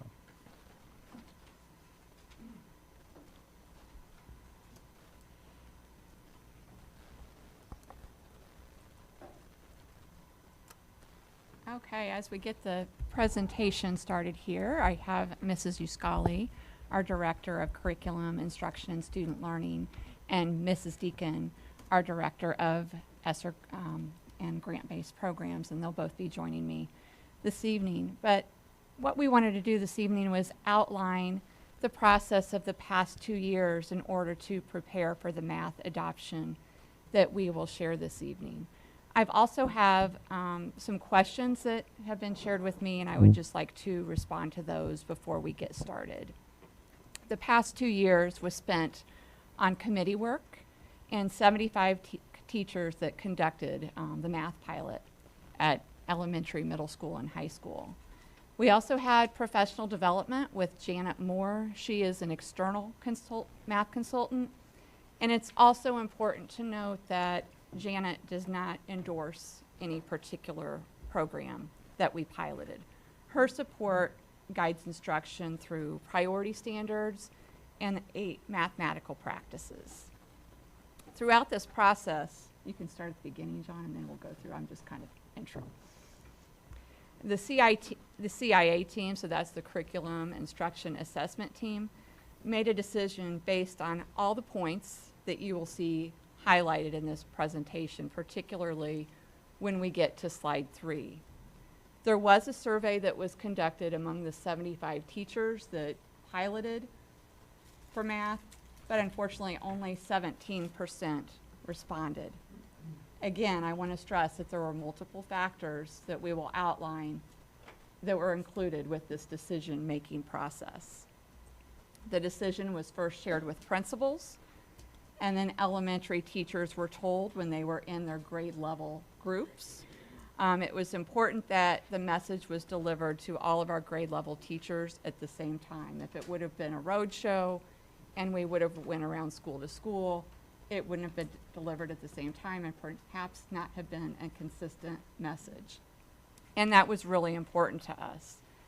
Since this conversation, this unveiling of our new math program was done via Zoom, it was done in large spaces, so in libraries or classrooms, and it was not individual Zooms. So we did not have chat or individual Zoom screens on at that time. We've heard from some of our teachers that were concerned about that, and we want to apologize that it was not more interactive, but it was due to the nature that we had a short amount of time. This was our last grade level staff development for the year, and we also had several other items that were part of the agenda that day. Good news is we have over 50 elementary teachers that have already signed up for the professional development, and over 25 secondary teachers for the training so far. So now at this time, Mrs. Uscali and Mrs. Deacon will further outline the timelines, resources, and future opportunities for professional development to support our educators. Thank you. Well, good evening. I'm Erica Uscali. I'm the Director of Curriculum and Student Learning for the district. Thank you for allowing us to share some exciting information with you tonight. Tanya and I were here prior to the beginning of the school year, I believe it was, and we shared with you about the math pilots that were getting ready to take place in the district. And we were excited then, and we are excited now about where we have gone. On this next slide, I'm going to start at the 9-12 end because it was high school that jumped into this first. So when we began this process, which we will outline in a few minutes, the high school jumped in much quicker than anyone else. They found a couple of different series that they were interested in and they wanted to pilot. And so they jumped in first. They piloted 2 series. One was Into Math and the other was Illustrative Mathematics. Most of that piloting was done at the Algebra 1 level. And so it went across the school. It cut across many of our students and impacted many of our students. Not all teachers piloted. That is part of what happens with a pilot is they have the option to do it or not. And so about half of our Algebra 1 staff piloted and about half did not. At the end of their pilot time, the high school made the decision that they wanted to move forward with a more extensive pilot of just one of those 2 series, and so they chose Illustrative Mathematics and wanted to move forward with that and try it in both Algebra 2 and Geometry as well. And so during this school year, we have had extended pilots happening in Algebra 1, Algebra 2, and Geometry. The middle school was also approached about thinking about which series they wanted to pilot as well. After talking with the high school, the middle school came back to us and said, we would like to move forward with the same pilot that the high school is doing. And so when you see the listing of just one pilot at the middle school, that was by choice, that they wanted to only pilot the one that the high school was doing because they were looking for some consistency from the middle school to the high school. Then we also had 3 pilots that took place in elementary schools. So we had Eureka Squared, which you may know that we have had the Eureka program as our math program in elementary for the last several years. So Eureka Squared was one of them, which is the next addition. We also had Into Math, which you will see is one that we did in the high school as well. And then we had Illustrative Mathematics again. So those pilots have gone on throughout this entire school year. Again, not all teachers piloted, but a very large portion of our elementary staff did pilot. We had teachers in all areas of our educational settings. We had special ed teachers, we had dual language teachers, we had gen ed teachers, we had a variety of people who piloted these 3 programs. On our next slide, one of the things that was requested as we went into the pilot was to make sure that we were collecting multiple points of information, that we were gathering data from the teachers, not just at the end of the program, but as the pilots were taking place. Weekly surveys were sent out to the staff, and we did get a lot of data from them on a week-to-week basis. So we were able to see what they were thinking, what was going on, as we were at different parts of the program. We were able to glean a great deal of feedback about implementation, how that rolled out, which companies fared better than the others as far as getting materials and training into place for the staff. How easy is it to use? Our 6 through 12 friends, they're math specialists. That is what they're passionate about and have trained in. Elementary wanted something that would be a little bit more user-friendly and would be well supported through training. Prep time is the theme that came through with all 3 of the programs. It looked different as far as what the prep time would involve, anywhere from creating centers to trying to determine the different ways that we might supplement through intervention. So there was a lot of feedback provided for those.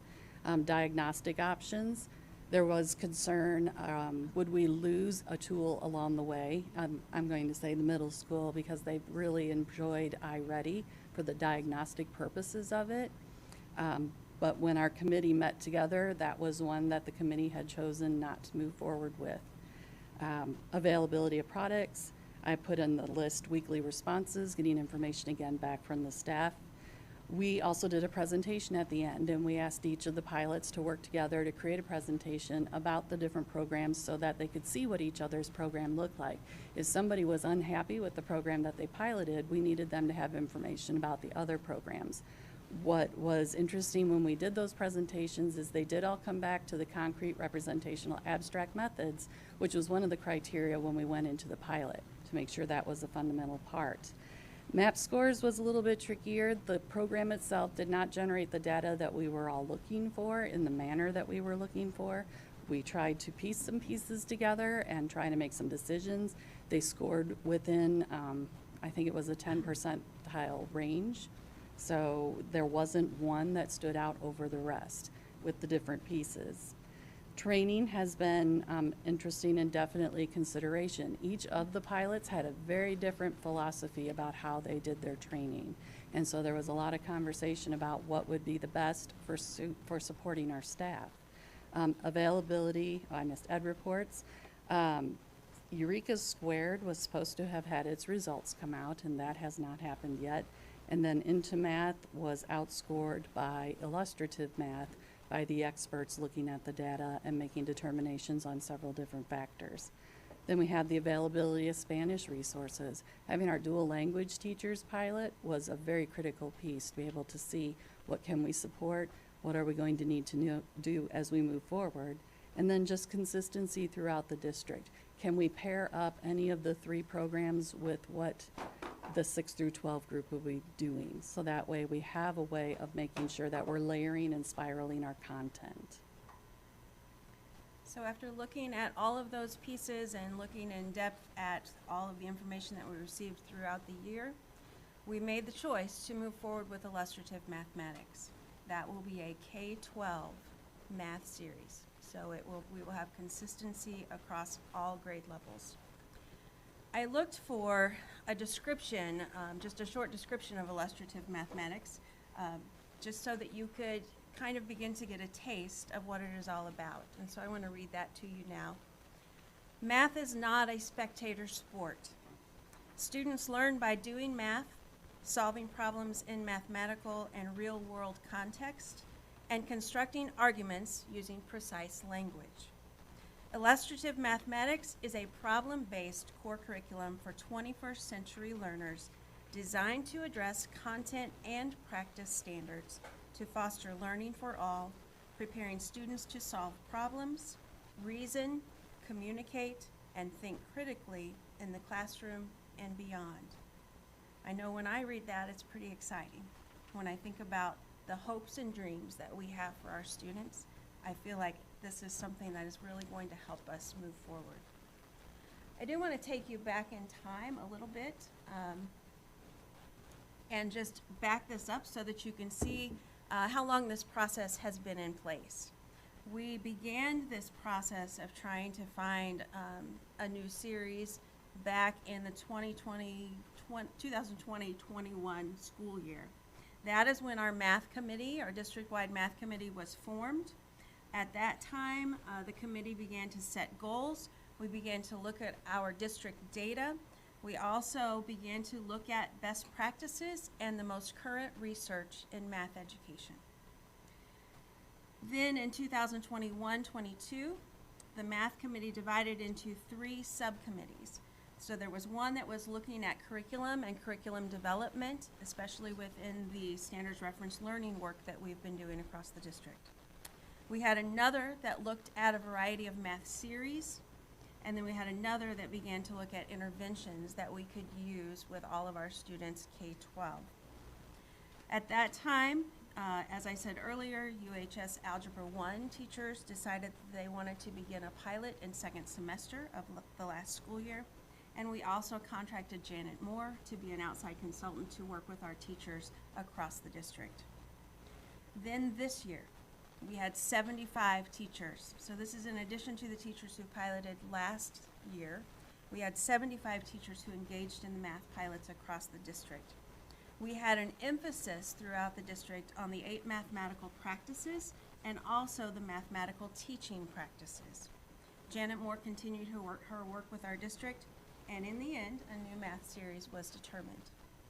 Looking ahead to this spring and the summer, we have a wide variety of series and platform trainings that are happening. We have tried to account for all possible times that teachers might be able to train.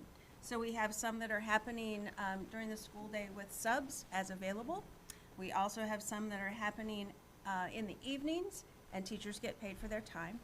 We also have some that are available even on Saturdays. So if someone has a second job during the summer and they can't work, they don't want to come to training, or they can't come to training, they have the option of coming on Saturday. We also have virtual options. We have in-person options, a variety of things happening after the school year ends as well. We also have some supportive professional development in place, which Tanya will outline in a few minutes. We're trying to make sure that our teachers feel very supported as we make this move, because it is very different from what they are used to, and so we want them to have the support that they need. We also have additional trainings happening with Janet Moore, and our materials have been ordered. Math lending libraries are in the process of being created as well, so that we can get manipulatives into the hands of our teachers and students K-12. In the fall, we will train any staff that is new, so new hires will be trained before the school year begins. We also are working to put in support systems for students as they make this transition, because it will be very different from what they're used to as well.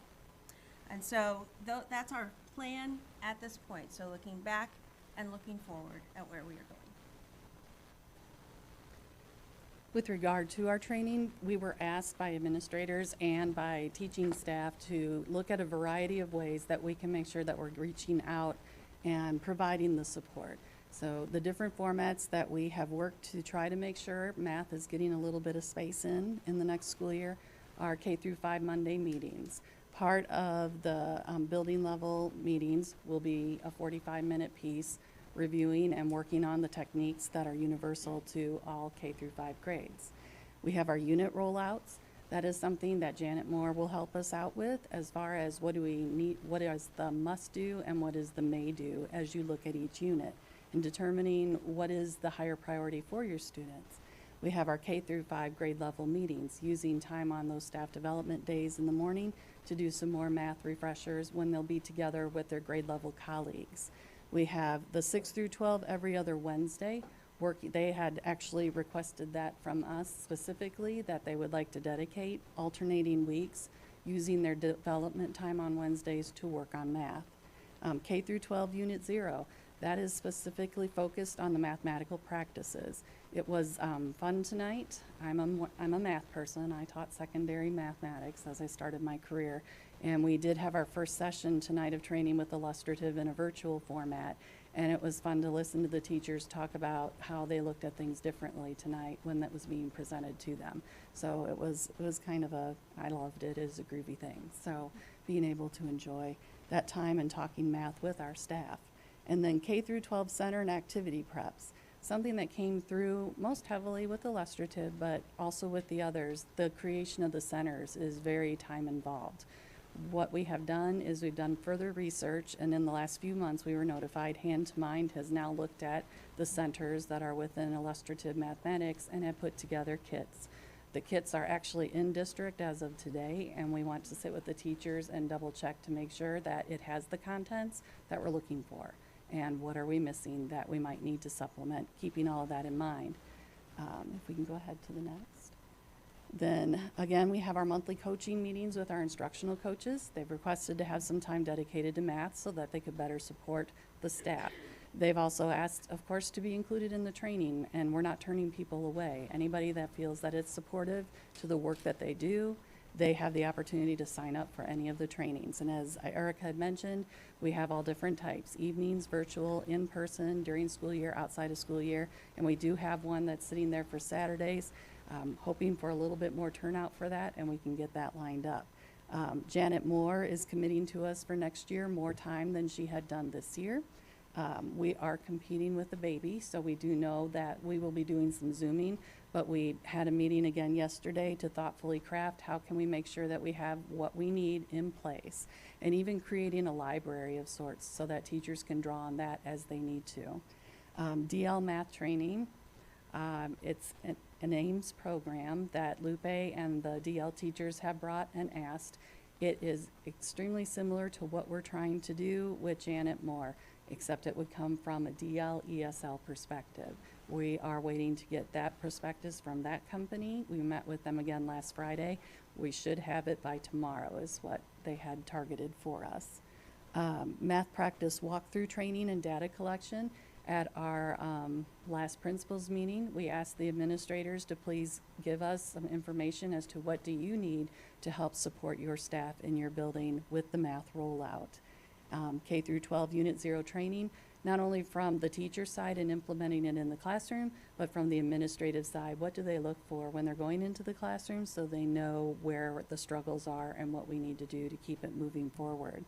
And then to solve or address a bit of the diagnostic issue, we have ExactPath. That was a contract that was signed earlier this year. We're using it on a pilot at the moment with some of our interventionists, and we're seeing some good results with that. So we're hoping that this will be, it aligns with MAP as well. So we're able to take the data from MAP, put it into ExactPath, and use that to help the kids in intervention. It is web-based, so it's not the hands-on that we'd like.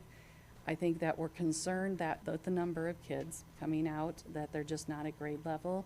That's an attempt to try to help as we bridge the rigor gap that's coming into any of the 3 programs. That was also consistent feedback. The programs were all very rigorous, and there was concern about that for our kids. That's not unique to Urbana. You know, with COVID and which some of the struggles we've had, that's something that we're going to continue to work on. So we, again, are very excited to share this with you tonight. I can say that the prospect of having a series that goes across kindergarten through 12th grade is huge for us, to be able to have consistency, to be able to know that concepts will be spiraled through, that students will be able to build foundations and then grow from those things as they move through our school system. And so it's very, very exciting. As I've said before, this is a different kind of series than what we're used to. And so we hope that you see that all of the supports that we are putting in place are truly meant to be supportive to our staff, to our students, to our administrators. And so it's very exciting. We hope that you are excited about this as well. Thanks for letting us share. All right, thank you very much. Board members, any questions? And Tori listening at home, any questions? I guess I have a couple if no one else does. Go, Brian. Okay, well, I'll go first. Have you talked to districts comparable to our size who have rolled this program out in order to figure out what lessons they learned and what to do, what not to do, so we could repeat their successes? Specifically, Champaign 4, they are using it 6 through 12, and so we reached out to their curriculum folks and asked what were some things that you found helped with the successful rollout.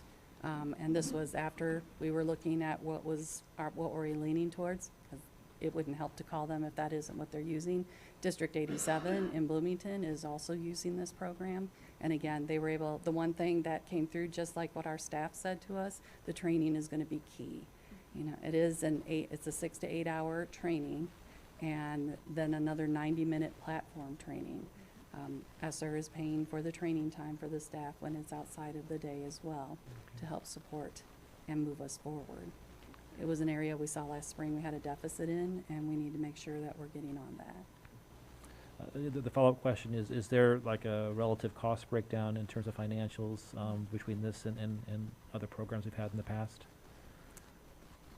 I can get something together for you if you're looking for something specific. If you're talking about contracted Just, amount for materials. just the overall budget implications of rolling out this plan as compared to what we had in the past would be useful.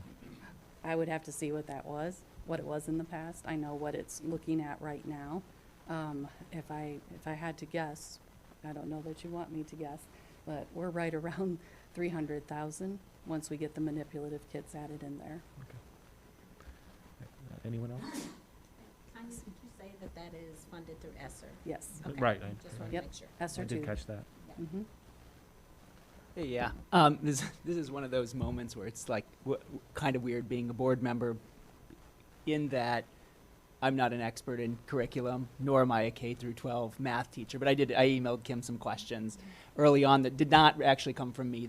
I was in a space with some teachers this weekend, coincidentally, and math curriculum was not something that was particularly on my mind, but my role as a mouthpiece here, I'm just gonna make kind of a general comment, and it feels really apropos of what we listen to in the public comment, which is sometimes the disconnect between what we know on the inside and what others know when things are communicated.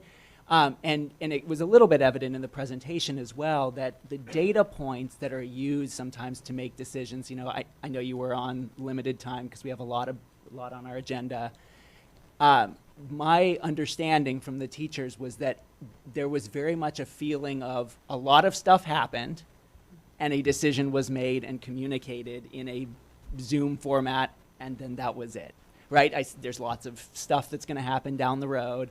And so my comment really, I'm not looking for any kind of response tonight, but simply we on this side of the table, I think we do need to really listen and say, we're trying to make decisions here that are in the best interest of people. We're trying to use data. We're spending a lot of time doing these things, but something is being lost in translation. And then the look is we've made a backdoor decision and then we've imposed that on other people. Change is scary. They have a lot of training to do. So the comment really is just the degree to which the dots can be connected. So all those data points you used, the albeit small survey sample that you got, something like 20%, if there could be, a briefing to teachers, perhaps you did that and they missed it, I don't know.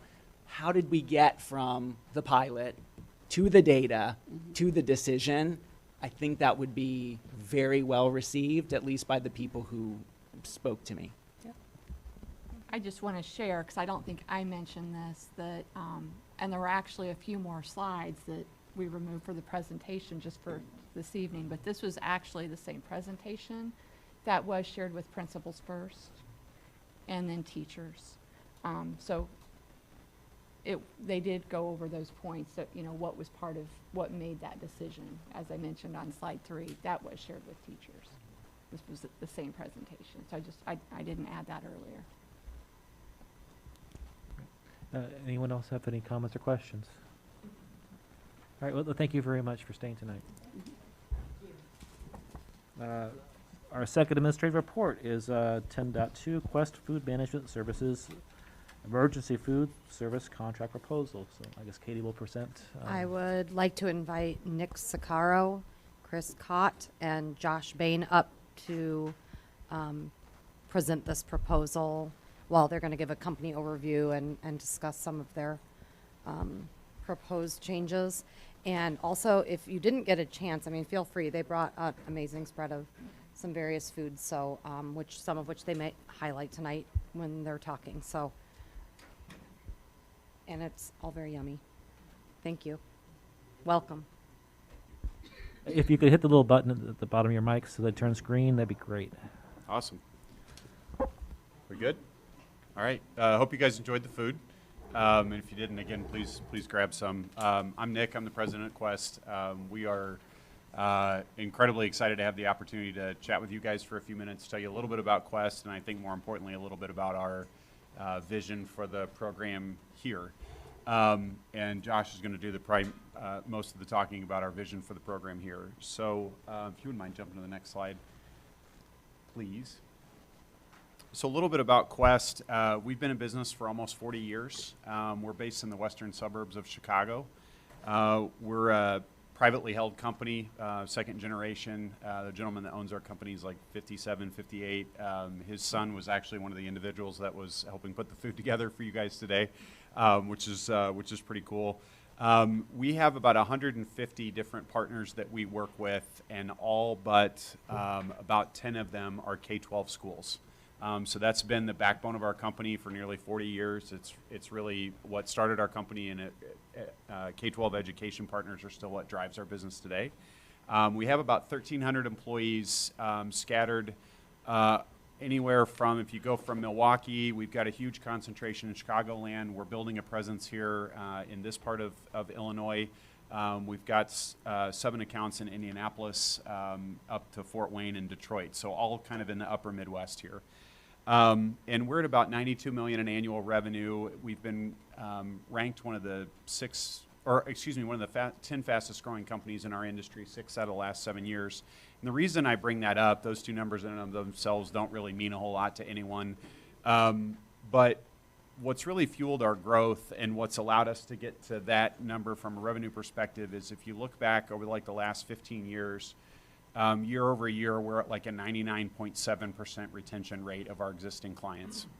So we are very picky about the partners that we work with. We turn down probably 80 to 100 opportunities a year that we don't think make sense to us. And one of the things that we have learned about the partnership here and the opportunity here that has us so very excited is how interested the community seems to be in food quality for students. And that has been something that's differentiated us from day one, and is something that we are super, super passionate about.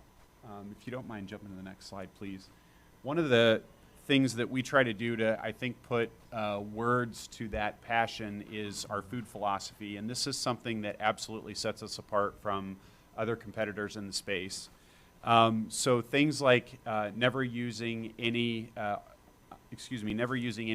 trans fats for anything prepared in-house, no MSG, 100% cage-free eggs. All of our produce is either fresh, frozen, packed in 100% water or juice. So we're not using a lot of canned processed foods. We do much more scratch cooking than most of our competition does. Of course, we're going to still see some convenience items out there, but even things like chicken nuggets, for example, are whole muscle meat with us. It's not pressed and formed things that you wouldn't recognize if you open up the nugget, what's in there. And so that food quality piece is super, super important to us, and I think the food philosophy kind of highlights our attention to that and our focus on that. Next slide, please. And then before I turn it over to Josh, I think one of the things that really sets us apart as an organization is the flexibility that we provide our on-site managers. So unlike a lot of the other folks that work in our space where the menus are really prescribed from the corporate entity down to the local managers, we provide our on-site folks with an incredible amount of flexibility to adjust the program to meet the community's needs. And that is something that we expect as from an organizational standpoint. It's not just something that we allow.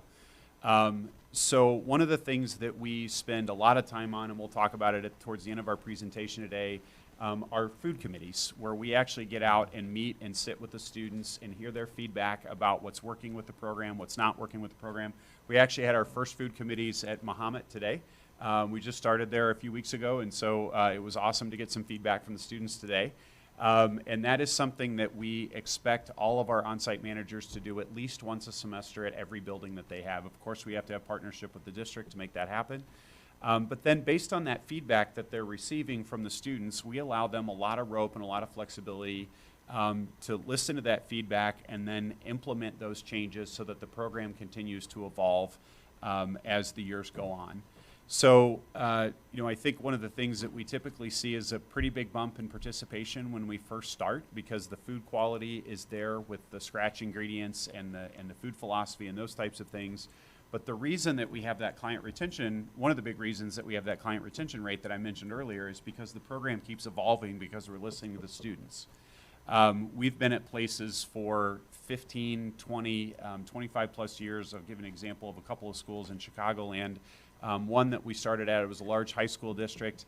When we started there, they were doing annual sales of about $400,000 a year, and we're north of $3.5 million now.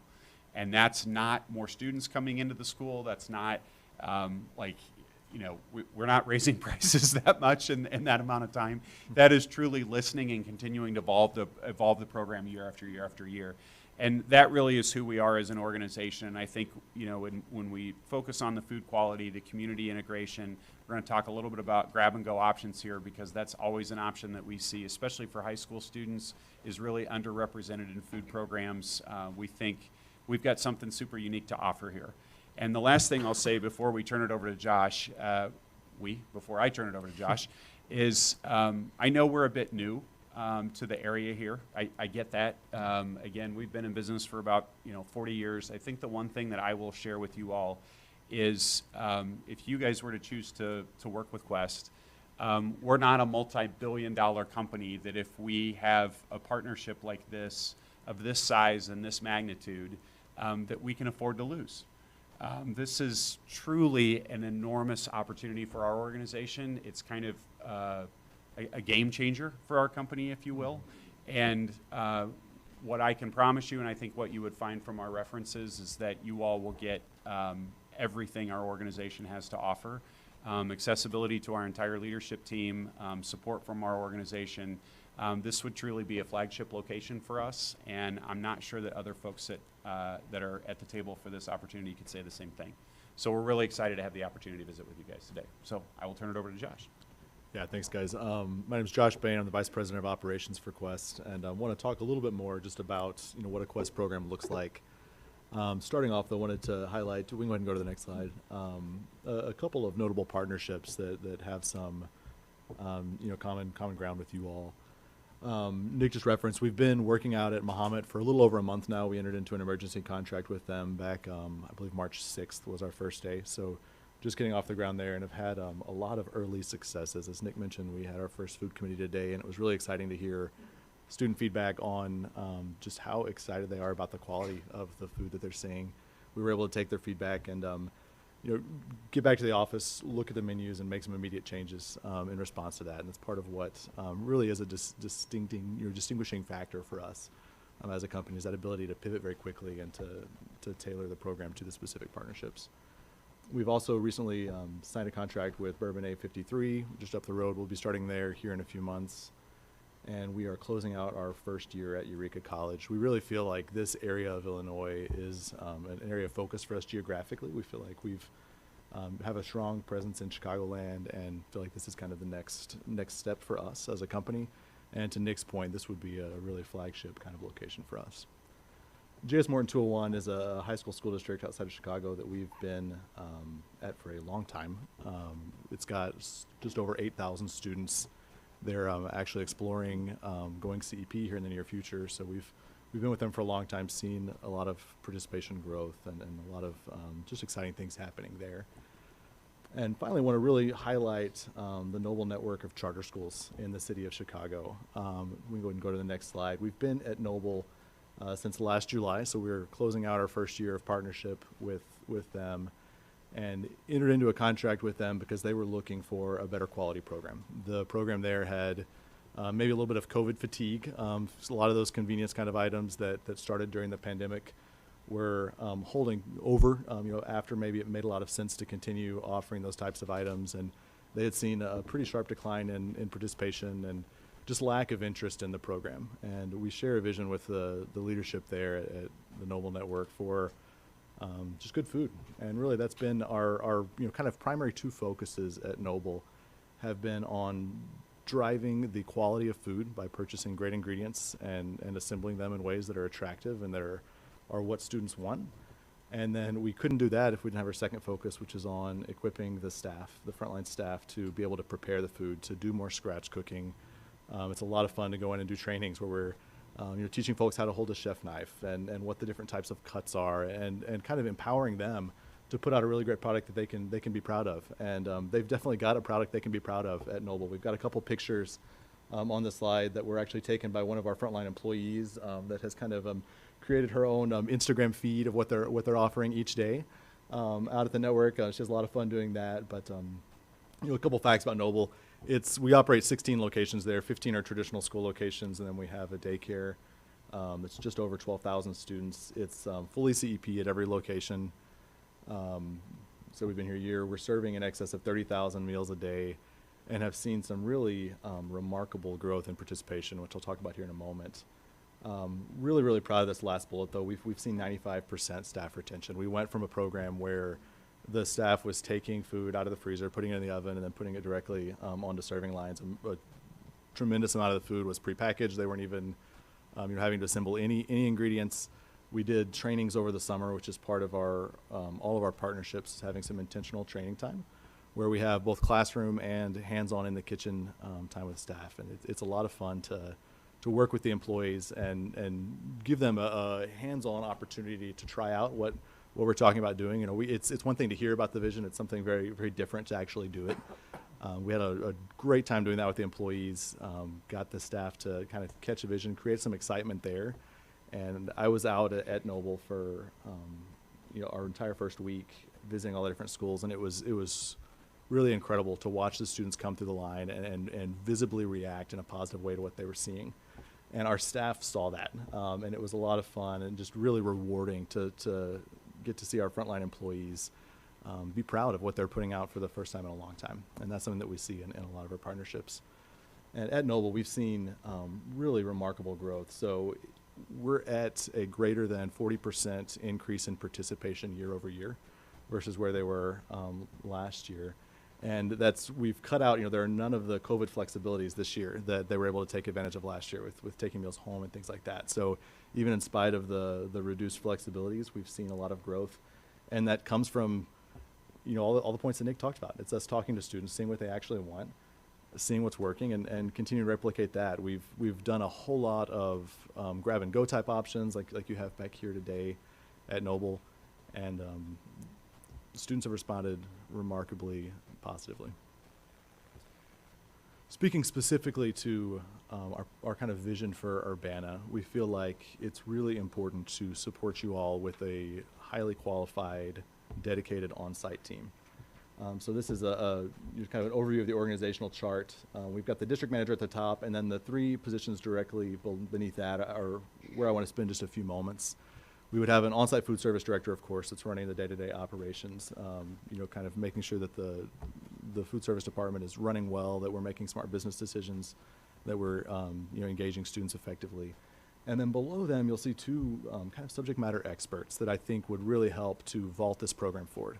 The first is a dedicated on-site district chef that would be really responsible for not only safeguarding the culinary kind of portion of the program, but also doing a tremendous amount of training and development of frontline staff. And functionally, I think that's where this person would spend the majority of their time, is being in the kitchens, working with our frontline employees, making sure that they're empowered and equipped to put out great food.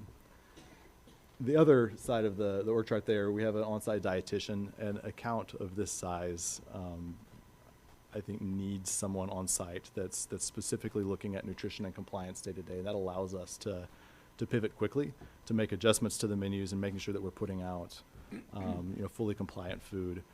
Nick said it, and I can't reiterate it enough. Our accounts don't use cookie cutter menus. We don't have corporate menus.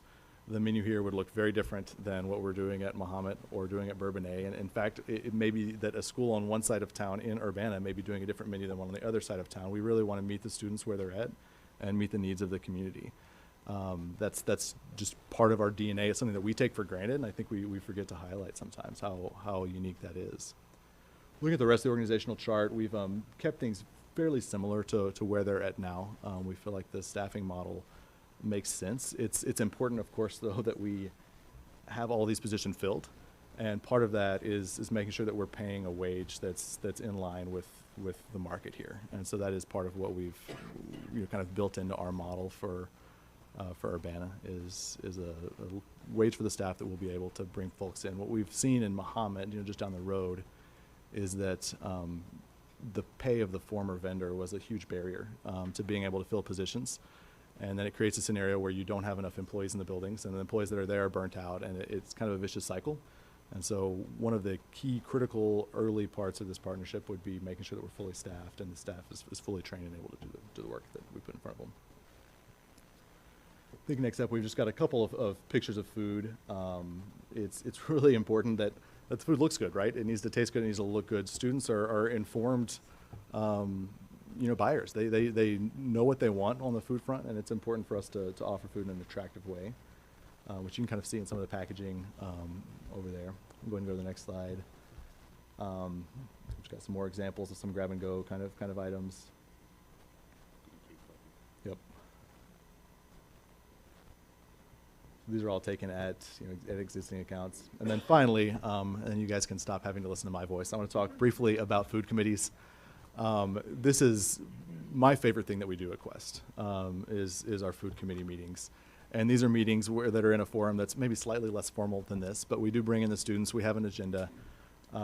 We work with the district administration to get a representative cross-section of students. So students that are participating in the meal program, but then also students that aren't. It's important to get their voices and to hear from them. We meet regularly, and just get a gauge for how they're perceiving the program. A lot of our recipes that we have in our database come from these meetings. They come from ideas that students have had. Things like there was a picture of a chia pudding parfait a couple slides ago that came from a food committee at the Noble Network of Charter Schools. We were talking to those folks, and they asked for some options with chia, and so we got the culinary team together, we tested it out, and now it's part of our database. It's a lot of fun for them to see their ideas kind of coming to fruition and making their way onto the menus.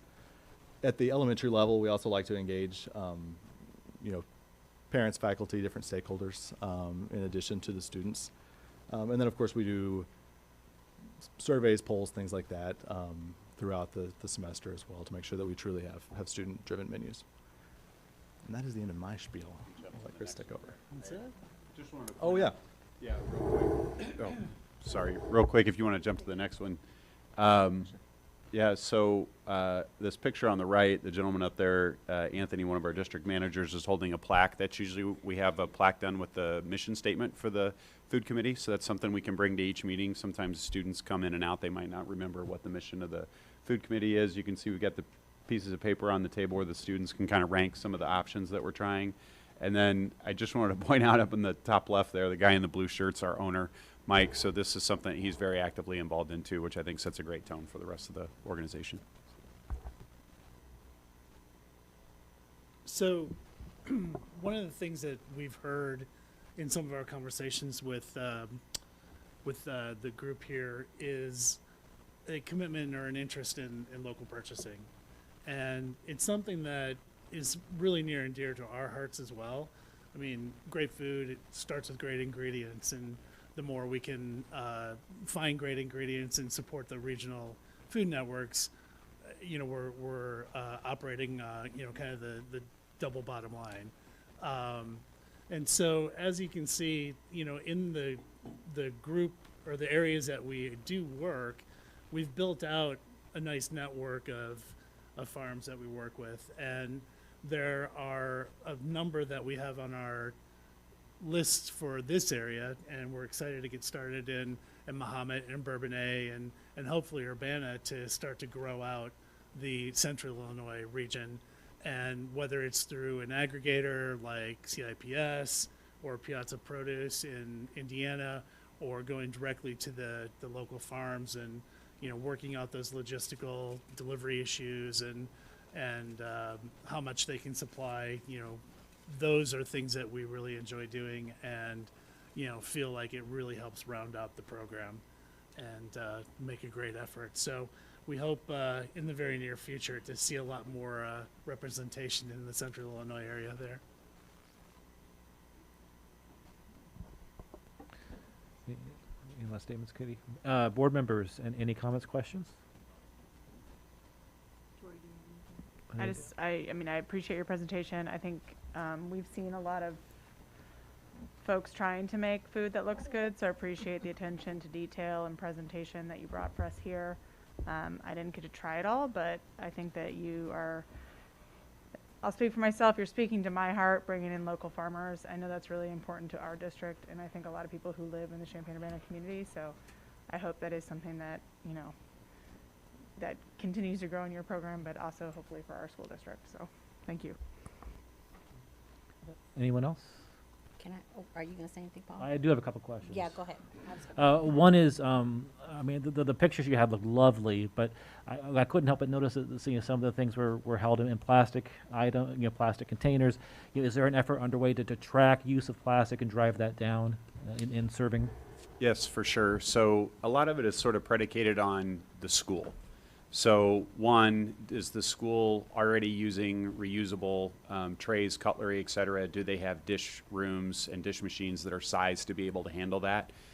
Two, if not, does their disposal partner work with composting, and or what kind of things do they accept from a recycling program standpoint? So those are things that we always want to work in tandem with the district to be able to tackle. We can easily do composting in the back of the house and even work with a third-party vendor if we have to.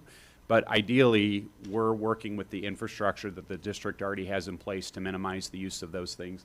Some of the items that you saw up there that we displayed, some of the grab-and-go options and things of that nature, a lot of the districts we serve, unfortunately, they don't have dish machines that are sized to handle reusable trays or plates, and so we end up working with their disposal partner, excuse me, on composting and recycling.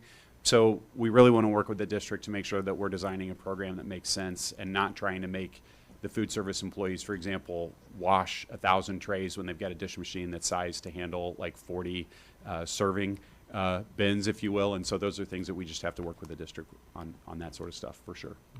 And this district, because of its SES numbers, qualifies for really reusable lunch for everybody in the district. Do you also have other districts you serve that fit the same criteria that we have? For sure. So CEP would be the terminology that we would use for that. It's community eligibility provision. So the J.S. Morton School District, that was north of 8,000 students that Josh mentioned, is CEP. Noble School Network is CEP as well. We've got a few other smaller K-8 districts that we serve up in Chicagoland, some of which are even vended meals that we do CEP, so it's definitely something that we're very familiar with. And I'm sorry, Josh is our Vice President of Operations, and Chris is our Vice President of Business Development, so I don't think we introduced who we were. That's on me. I should have also no, that's all right. introduced with that's titles. all right. I'm sorry. Yeah. Thank you for completing the introductions. Yeah, for sure. I think Ann has a question. No worries. Oh yeah, that you actually just asked that one. So my second one was, we have a burgeoning farm to school program in this community that we are still working on, and it's building and growing in leaps and bounds. Can you see yourselves working with that program in the future for trying to get our own local produce and our own students and staff involved with the food prep and presentation and everything? Yeah, the short answer is yes. That's something we're really excited about and passionate about it as an organization, and have actually been having a lot of conversations very recently. It's a timely question about maximizing opportunities there. So absolutely, we're one additional benefit to partnering with one of the smaller guys like us. We're large enough to have some purchasing power, but we're not so large that we're completely shackled to contracts with national vendors. And so it allows us to do some micro purchasing and things like a farm to school program. So yes. Or even, I mean, just collaboration, if our, Health and Wellness Committee came to you and theoretically and asked, we have some initiatives that we'd like to do with partnering, and, that you'd be willing and open to work with them and have, ongoing conversations, because people in this community, myself included, really want healthy food, especially since we have the responsibility and the ability to feed everybody with this grant money. I want to make sure it's the best possible, and also to get the kids involved, because they really do like helping. For sure. So I'll give you, if I can tell one quick story. I think it's one thing to say, oh yes, we'd love to do that. It's like interviewing, right? Well, what have we done?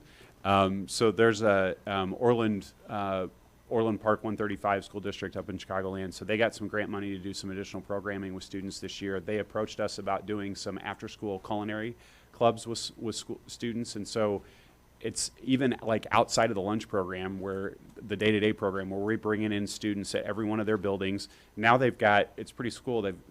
They have administration that's doing a monthly cooking club, and we're bringing our on-site culinary team to help facilitate some of that stuff. And so for the younger students, we might be teaching them like how to make healthy snacks at home out of simple ingredients and things of that nature, or where the food comes from, et cetera. And then for the older students, we're getting into some more complex recipes, things of that nature. So a lot of flexibility on that. And again, I think some of the things that Josh mentioned around like the nimbleness and the flexibility that we have to offer as a smaller company, I think we get excited about some of that stuff. Yeah. I wanted to make a comment. I appreciate seeing so many slides related to student voice. So as you see, we have a student ambassador on our board. Katie, have you shared we had a recent survey completed by our high school students with over 300 responses. So I'm going to ask Katie to share those with you, just so you have that feedback. So as a CEP district, and as someone who spends a lot of time at our high school in the lunchroom, it's very disheartening to me when I see so many of our students that are not eating our lunch. And you'll see from the survey results why. So I'm not going to, go into all the negativity around that. But I am really encouraged to see so many opportunities for students to have voice in the menu, to have voice in the food options. I don't know if Parker wants to add anything. I know he was really looking at the slides as you were sharing them. Our other student ambassador is out today. But as a district, that student voice is very important to us. That really excites me, that is something that is important to you too, it sounds like. So I would just comment that Quest did their homework and watched the last meeting Oh, you when I watched the meeting presented. with So okay. I think Very they good. saw that presentation as well. Good. I don't know. Parker, did you want to say? I don't want to put you on the spot. Well, I was just wondering, like earlier you were showing like the breakfast tacos and like the oatmeal and stuff, like, so would that, I'm assuming that's an entree, right? So would that be like a rotating menu? Would there be items that stay constantly, and like would there be sides? Would those be the same every day? Yeah, that's a good question. That's something that we really tailor to. You kind of depend on the district. Typically, in a serving period like breakfast, we'll have one or more feature entrees that will rotate and change every day, and then we'll have some kind of constants. So something like a fruit and yogurt parfait, we typically offer every single day. Whereas something like a breakfast taco, maybe today we're doing a breakfast taco, and tomorrow we're doing a sausage, egg, and cheese muffin, or something like that. But really, that's going to depend on kind of student demand and the facilities. So. Parker, that's just a sample menu that you would see for a week. Okay, thank you. Yeah, absolutely. Just if I can, really quick, in response to your comment about the student voice, I think it's super important to illustrate how, yes, it's a really lovely thing for us to do, and we do it, but we also do it, and I think it's important to state this because I think it underscores the importance of it. Students eating our food every day is what drives our financial success. And so it's one thing to do the things that are nice to do because they're nice to do, but it's another thing for us to do it because our company's life sort of depends on it. We are not the type of organization that generates a lot of additional profit centers through things like rebates on food purchases and all these other things that a lot of folks in our industry do. We make money if students eat. If they don't eat, we don't make money. We don't have other revenue streams that come in. We do not have other revenue streams coming in. And so I I felt like it's really important to say that because it's one thing if I'm in your shoes, I'm going, well, that's probably nice. They probably do that once a year and they're showing us a picture of it and then it goes away after the first year. No, if students aren't eating, we don't make any money. Like there's no other place that it's coming from. And so I just want to share how important that is to us beyond just it being something that we feel like we want to do because it's a nice thing to be able to talk about in a process like this. And I appreciate you saying that because that is 110% what we have been kind of saying too all year. So. Okay, one last chance for questions or comments, board members and student ambassador. I'm just going to say one thing. I appreciate your honesty. When we get salespeople, like you don't usually buy always what people are selling. Like you're selling us pretty, pretty straight. I appreciate that. So thank you. Of course. Thank you. All right, that's it. Thank you. We'll move on with our agenda. We do have a consent agenda tonight. 11.1 are our minutes for our March 21st business meeting, March 22nd special meeting at noon, March 22nd special meeting in the evening, March 23rd special meeting, March 27th special meeting, March 28th district teacher parent advisory committee meeting, and our April 4th study session. 11.2 are our bills checks for February, March. Our Ed Fund bills for $1.6 million, O&M fund bills for $140,000, transportation fund bills for $1.5 million, working cash bonds for $105,000, tort for $48,000, payroll, salary, and benefits for nearly $4.7 million, Urbana adult education for February, March for $128,000. 11.3 were various personnel items. 11.4 is interfund loans from the working cash to transportation in the amount of $200,000. We've already approved 11.5. 11.6 is the appointment of school treasurer to approve Dr. Preston L. Williams Jr. as the school treasurer for the next school year at a salary of $5,200. 11.7 is appointment of school auditor, so we're requesting approval for Forvis LLP as auditors for the 22-23 audit with a fee of $49,900, which is a $3,700 increase over the prior year. There will also be a $2,500 fee for the Illinois Community College Board Adult Education Literacy Grant Audit. 11.8 is a resolution authorizing and directing the sale or disposal of personal property in accordance with state law. Does anybody wish to remove any of these stated consent agenda items off of the consent agenda? Hearing none, the chair would entertain a motion to approve the consent agenda as read. Move to approve. Second. Any further comments or discussion? Hearing none, roll call, please. Member Hassanadka? Yes. Member Hall? Yes. Member Orr? Yes. Member Ogalski? Yes. Member Carter votes yes. Vice President Exum? Yes. And President Pulaski? Yes. 12.1 are our gifts. The district received the following donations valued at $1,900 from the estate of Mark Corkins. Oplic Clearview with Flex Arm, F22 Nitro rolling walker with seat, script talk, and 2 medical bathroom safety shower benches. Esteemed estate sales, USD 116 retirees Becky Prather and Chris Sherrick facilitated the donation. Jonathan Ashley donated $100 to the Urbana High School boys tennis program. Rotary Charities Foundation Urbana donated $1,000 to the Urbana High School Interact Club. Michael Finoglio donated $1,000 to the Evelyn Burnett Underwood Instrumental Assistance Program. Henry Ando donated 2 clarinets valued at $2,800 to the Urbana School District Band Program.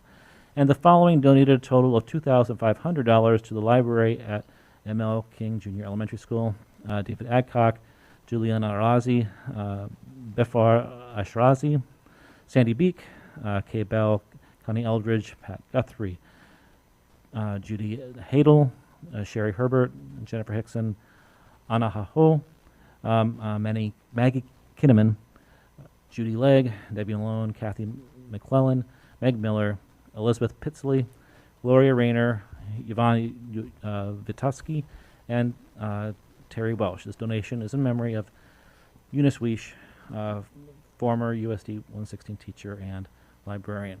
Is there a motion to accept the gifts and send out thank yous to the givers? So moved. Oh, second. It's been moved and seconded. All in favor say aye. Any opposed? 12.2 is an action item to reject a bid on 205 North Race School District property. So we received a non-responsive bid on, in our last bid opening to sell this building. So is there a motion to reject the bid that is inactionable? So moved. So moved and seconded. Any further discussion? I have a quick comment. I just wanted to let everyone that's watching know that the bid was non-responsive because it did not meet the minimum sales price, and it did not include the other required submittals, including a signed contract and an earnest money check. Thank you for the clarification, Katie. Any further comments or questions? Roll call, please. Member Hasanadka? Yes.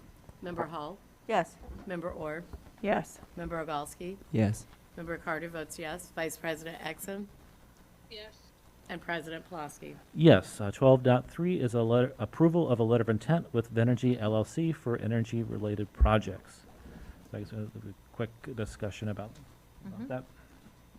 Don't you have to do? I guess is there right? Is there a motion to approve this letter of intent? So they can discuss. So moved. Is there a second? Second. All right. So now we are allowed to discuss. All right, thanks, Paul. So I'll invite Gordon, and you'll have to introduce your guest. I don't know him, from Verigy.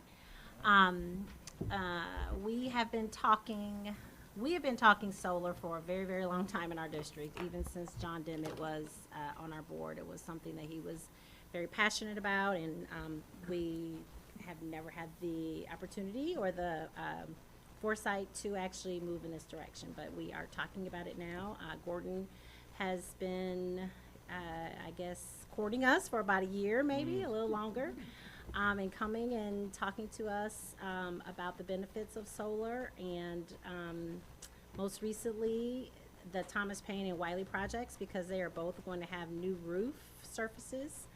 It really did make more sense to us to really be thoughtful about moving in this direction. So I know I didn't have them on as a formal presentation, but based on some of the questions that I've received from board members and from community members from the public, we thought it might be in all of our best interest to have Gordon share some of the numbers, the budget impacts for us, the rebates, a little bit. I know one of our board members asked a question about geothermal, which I share with Gordon. So it isn't a very long, it isn't a formal administrative topic presentation, but more so in response to some of the questions that we've received. So Gordon. All right. Well, thank you, Dr. Ivory Tatum. My name is Gordon Schweitzer, and this is Bob Smith, my boss, so feel free to say nice things about me. But we don't have any pictures of food tacos, but we're going to talk about solar and roofs tonight, which to me looks about the same. And so we're going to keep this really short in the interest of time. And our focus is on solar, primarily at Thomas Paine, which has some new roof projects going on, and primarily at Wiley, which is part of the ongoing conversation about that area. And I do want to brag, our project manager who will be working on the project is a graduate of Wiley. So he would be super close to home to work on. I know it would mean a lot to Jim be part of the project if after the letter of intent, after we do all the engineering and get all the local bids and local material suppliers, if you decide to move forward. But this is just the first step that allows us to explore solar feasibility and to get more information to be able to provide that to you. Just page 2 here, this is just a utility overview. So one thing that's top of mind for a lot of people is ongoing rises in utility cost. And just within the last few years at this district, there has been quite a large raise, especially in electricity pricing. The first number, the $1.2 million, is for most of the buildings, not as many as the second current fiscal year budget, but nearly all the buildings, just a little bit under $1 million in electricity cost. This year, the district is projecting to spend roughly 1.32 million. So that's just a 30% or so increase in utility spend. We're looking at other things besides solar and roofing, but one item we're looking at is kind of low-hanging fruit and how can we commission some of the spaces across the district to be as energy efficient as possible, on the intent to take these savings and put them back into the district for other things, whether it be food services, teacher salaries, other curriculum and needs. So the intent is to take some of these operating costs and move them elsewhere. So our taco picture here, this is Wiley. And one thing that's really neat about this one, on the picture on the right is it's kind of our solar modeling tool. Those green circles are trees. So one thing we do want to take into account is the tree height and everything. But one thing that's really neat is potentially this project, as it evolves, may decide to go geothermal. But really we're just looking at the existing footprint of the space. The roofing does need to be addressed. So our approach to this is subcontracting the roof as part of our solar project, so that if there ever is a roof leak when the solar is on top of it, the district can call one person, that would be our team, to take care of the roof leak, whether it's related to the solar system or the roof. But our approach here is refurbishing it, so it would look at like the bottom left picture. It would be a white coating. We would take all the wet insulation off of the roof. It adheres pretty well right now, so there really isn't a need to do a full roof tear off, which you previously had a budget for. So our suggestion would be to save some of that funds, refurbish the roof so it's 20 to 30 years from a watertight standpoint, and then maximize the solar that you can put on the roof. One thing I do want to point out is that our modules would be domestic content. What that means, they're made in the USA, and that provides more grant dollars back to the district. And this is Thomas Payne here. This is just a great time to put solar on the roof as the roof is brand new. We're not in that 10 to 15 to 20 year kind of no man's land where you don't want to take off the modules just a couple years and after the system has been installed. One of the questions we received was, since we just did geothermal, is it a good time to do solar? It may be the best time to do solar, largely because the district has committed to an electric heavy heating and cooling system, geothermal, and now you'd be able to utilize all the solar, state, federal, and local incentives to provide power for your very efficient geothermal system. So you're renewable already with ground source heat pump system, and adding solar on top of it to power the system would even take it a step further. So that's certainly in line with a lot of the sustainability initiatives that you have. One thing I'm not going to mention, it's one of the things that are pretty cool from a student getting the word out there standpoint, is on an annual basis, or 15-minute basis, each location will have a display right you walk in the building that will let people know how much solar is being generated, how many trees we're planting today, how much CO2 we're offsetting, what's the return on investment. So fully transparent with all the incentives of production, how the system is performing. And we track it on a daily basis. But just to give you an idea of the return on investment, this chart you have in front of you, apologize for some of the numbers being a little smaller, but working left to right, the green categories are either savings, voided cost, or new solar rebates or grants. The yellow columns are project cost, and then the blue is cumulative, so the net of cost and savings. Working left to right, the first column is the solar generation, so these are 30-year warranted modules. So for 30 years, they would generate power that would be used on site. Ameren has incentives that we would capture. A big driver for a lot of these projects is the Inflation Reduction Act, which can essentially change the tax code to allow districts to receive a direct reimbursement. A lot of districts have done power purchase agreements in the past because they were not able to qualify for the investment tax credit. But with this recent change, that is driving a lot of solar nationwide. It is a limited fund, but we highly recommend that the district take advantage of this big incentive because it can offset up to 40% or more of the project cost. Like we mentioned, Wiley does need a roof upgrade, so that is cost that is in this project, and then that saves the district from doing a full roof tear off. A major program is also the Illinois Adjustable Block Program. That is the Solar Renewable Energy Certificate column. All of these together equal about $2.5 million of new savings, solar revenue, and rebates back to the district. So 2.5 million of roughly 3.1 million is quite a lot of potential dollars back to the district. So pretty short payback in terms of cumulative funds in this cash flow, projecting around $2.3 million in 30-year warranty life of the roof and the solar systems. So after year 30, the modules are still there.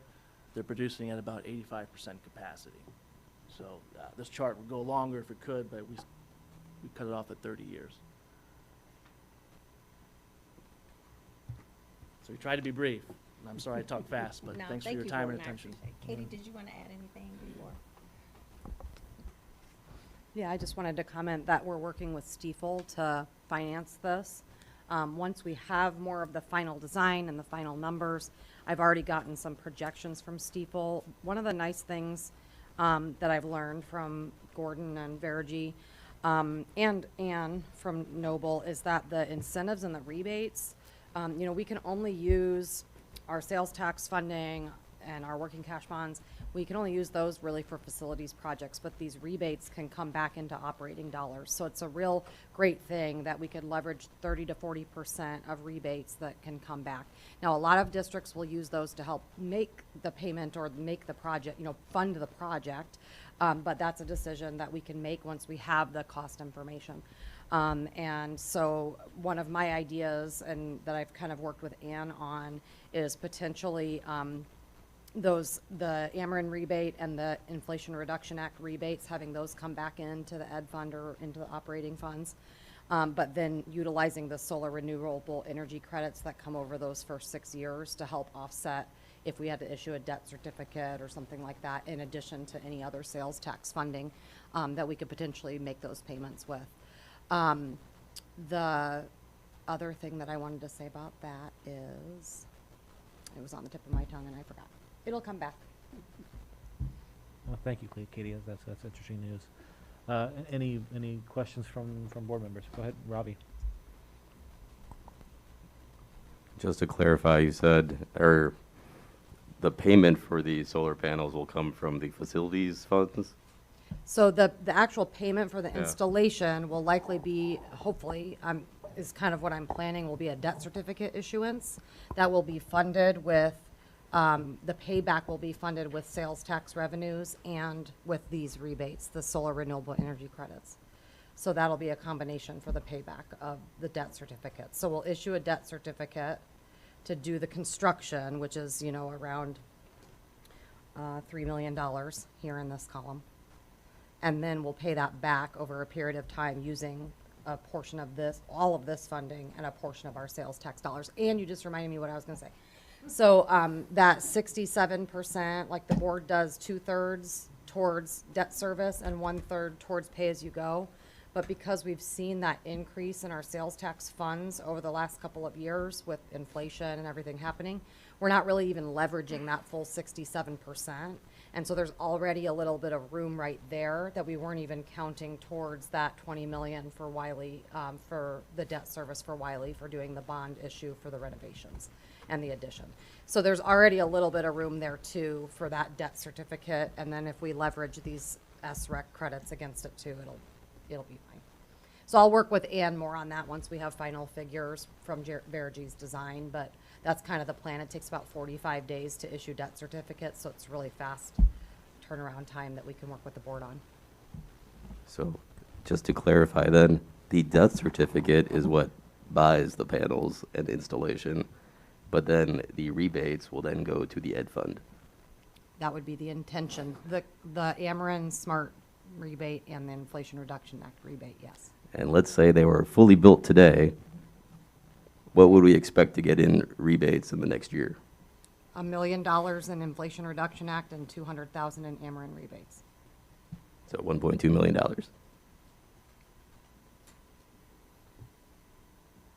Ish, right? Because you were saying this is closer to 30, but in the end, when it's designed, it might be closer to 40. Correct. So the lowest level is 30%. And if you use domestic content, it goes up to 40%. And then if you use a tax-exempt municipal loan, it gets a 15% haircut. So it jumps down to 34, I believe that is. So we're finalizing this. We're hoping this is our intent, and our commitment is to be within plus or minus 10% of what we've presented today, while we finalize the design, engage local labor, and finalize all these numbers and get back to you.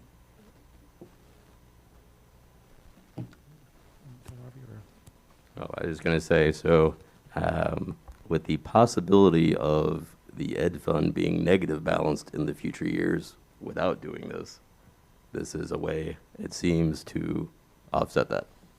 For 1 year, yes. Oh, just for 1 year. Right, because this is only a one-time savings, so doesn't help with the operating deficit, but it would help get us through another year. All right. Then I'll also say, I really don't like the idea of proposing this all in one day and approving it at the same time. And in fact, motioning to propose it before we virtually heard any single word about it. So I don't like that.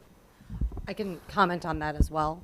So this is just a letter of intent to enter into design, and there'll be a contract that comes subsequently. And we worked with our attorneys to review the letter. The only amount that we would pay is the amount for the actual cost to date for the design services. So we're not making a commitment to do anything other than do the design work at this time. This would allow us to get to hard numbers, actual subcontractors from, local community, do all the final engineering. So if you would elect not to, it's not, our cost is much higher than that, but we're kind of splitting it. So if you would decide not to go ahead, you would pay us $18,000. But this way, we know exactly what it is. And, if you have some interest, this is the time, because these funds, the investment or the Inflation Reduction Act and the SREC, those will eventually go away. Even the domestic content right now is 40% each year. That ratchets up. So if you have interest, this is a good time. But it's your decision. Right. Anyone else? Ann? Just quickly, for the board members who were here a few years back when we talked about this last, my memory's foggy, but we talked about the possibility of solar a while ago, I remember, and I thought that one of the things that was a sticking point for us was that the cost of the equipment, that you have to buy up front, and with this technology developing constantly and changing really quickly, it's not like in the old days when you would install a heater or water heater or whatever, and you'd keep it knowing that it would be there for 10, 20 years. It's like every few years things get updated, right? So if we purchase the equipment, are we going to be guaranteed to get upgrades for free or for a discount? And, as technology improves, are we going to be able to move with that? Are we stuck with the same solar panels for the next, 30 years or whatever? And I think we talked about that. I'm trying to remember what It's fuzzy. I'm trying to pull back the memory of this. But this was from several years ago. Prior, we were participating in a state and federal program that would allow us to install some solar. And the financing was dependent on a federal program that went away basically after the 2016 election cycle. Yeah, it was a long time ago. So it kind of fell apart after that. Yeah.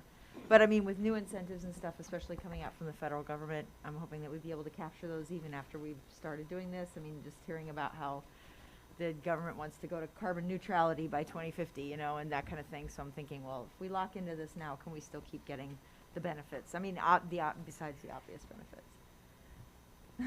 Katie's got her mouth full. One thing that I was kind of excited about is that we're kind of starting small. We're taking our 2 newest roofs and testing this out, working with Verigy.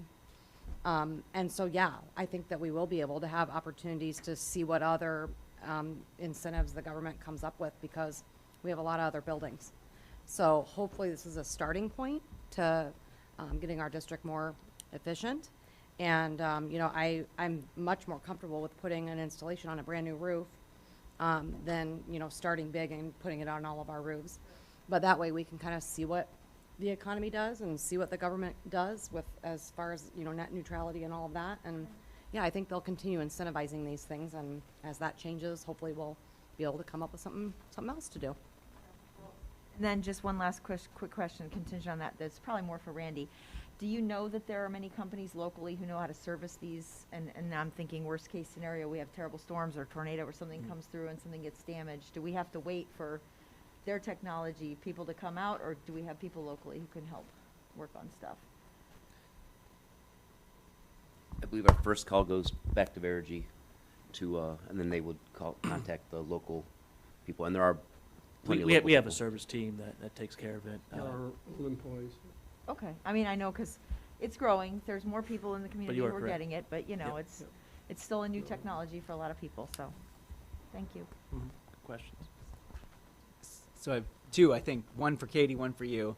I'll ask you first, which is just a sense of, you know, whenever you are looking at a 30-year commitment, are y'all going to be around in 30 years? Like, where have you been? What? Good questions. Yeah, we should have introduced ourselves a little bit better, but we've been around since 2000.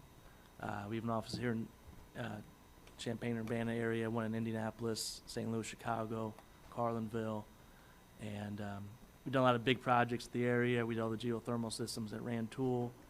We did a couple of solar projects down in Tolono. We've probably done about $70 million worth at Lakeland College over the last 20 years or so since we started. So we've been in the business a long time, and kind of a word of mouth kind of company. So stand behind our work and really get more work by reputation. So we'll stand behind this project, and that's part of why Bob is here. And I can add, the district has worked with Verigy, remind me, it was CTS Group. CTS, Yep. yes. When Dr. Williams was here, we had a performance contract with, and Carol Baker, and it was a great working relationship, and it sounds like everything went really well from what we've heard, so. All right. There was a, if I could make just a quick comment, there was a really good question about technology changing, but this is the latest technologies. These are the best panels. It's a bifacial panel, which means you pick up sun from above and below, so it reflects off your new roof, and so, you know, you're gonna get really good quality, and it's gonna last a long time, and it will be serviced by our team. All right, my second question is that you had just said it's on the two newest roofs, but I'm completely confused with like I get at Thomas Paine.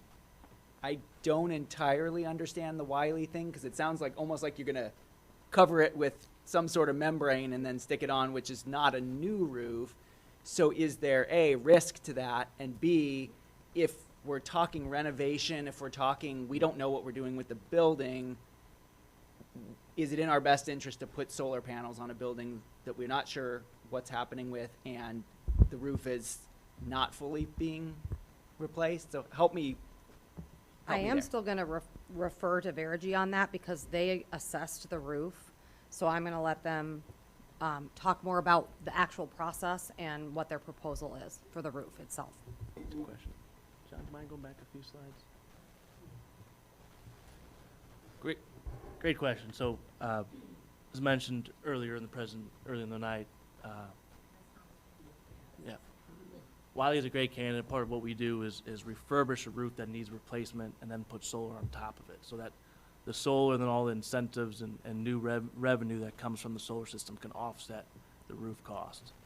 So it's with solar, you either want to put it at the very beginning of the roof, or upgrade the roof and then put solar on top of it. So given the interest in solar and the age of needing to do an upgrade at Wiley with that roof system, it was one of the options that we've talked about. So this saves dollars on ripping off the roof and then taking all the insulation and putting it in a landfill and then putting in new insulation. So this provides just general cost savings versus the alternatives, as well as putting solar on top of it. So, but good question though. So it's an overlay as opposed, so no tear off and put back on, just Correct. put a new roof over the top of the old one. Right, which would, the full tear-off would be much more expensive and it wouldn't give you any more value because we are still warranting it. And there's two different coatings, there's a 20-year and a 30-year warranty. So we would make that recommendation as part of our study. But yeah, because you've got still good insulation on most of it, we've done like core sampling. We use infrared scans to see if the insulation's wet. If it is, we replace that piece, but the roof itself is still good. And then there's a liquid membrane coating. Use a company called Tremco, which is the best quality you can buy, and they warranty that, and we stand behind it. So it's, you could do the full tear off, but you wouldn't really get any more benefit, no more savings, just more cost. All right, maybe last question, more minutia here. Oh. Your other, the Oh, part of your question that they can't answer. Yes. Is no matter what we end up doing, we are still gonna be utilizing the building. So, we'll still be using energy and hopefully still saving money by having solar there. I'm thinking more from a design perspective Yes. because I don't understand. I'm not I'm not an anything expert Yes. actually. So, but when you're putting solar panels on, if you're building up and you're shading and you're like, Yep. that, it seems to me that you really need to know where's the best place to put these. And if we don't have a design for building, is there any risk to putting solar panels on a building and then changing the design of building? Not really unless you're gonna put a second story on that building. Well, but not really. Are you done, Brian? I guess I might just comment that I've also talked to Scott Walker about how this project fits with the overall, you know, Wiley Reno and or addition and all of that. And they're very comfortable working with Verigy. They've worked with them on other projects. So they'll work in tandem together when it gets to that phase of the project with the addition and whatever, that it'll all mesh together. So there was no concerns at all coming from IGW as far as this piece of the project and working with Verigy on it. Are you done? It was minutia, I think, that I can get around. So you know. Okay, mine's kind of small too, I guess. In terms of our current building insurance, if this will this be covered under our existing policies for hail and weather and such things? And if so, do we expect to see any increases because the value of these is higher than a typical roof? We have a meeting with our insurance broker next week, so I will ask all of those questions and report back. Anyone else? Is there asbestos in the roof? And by just covering with a membrane, are we leaving it there?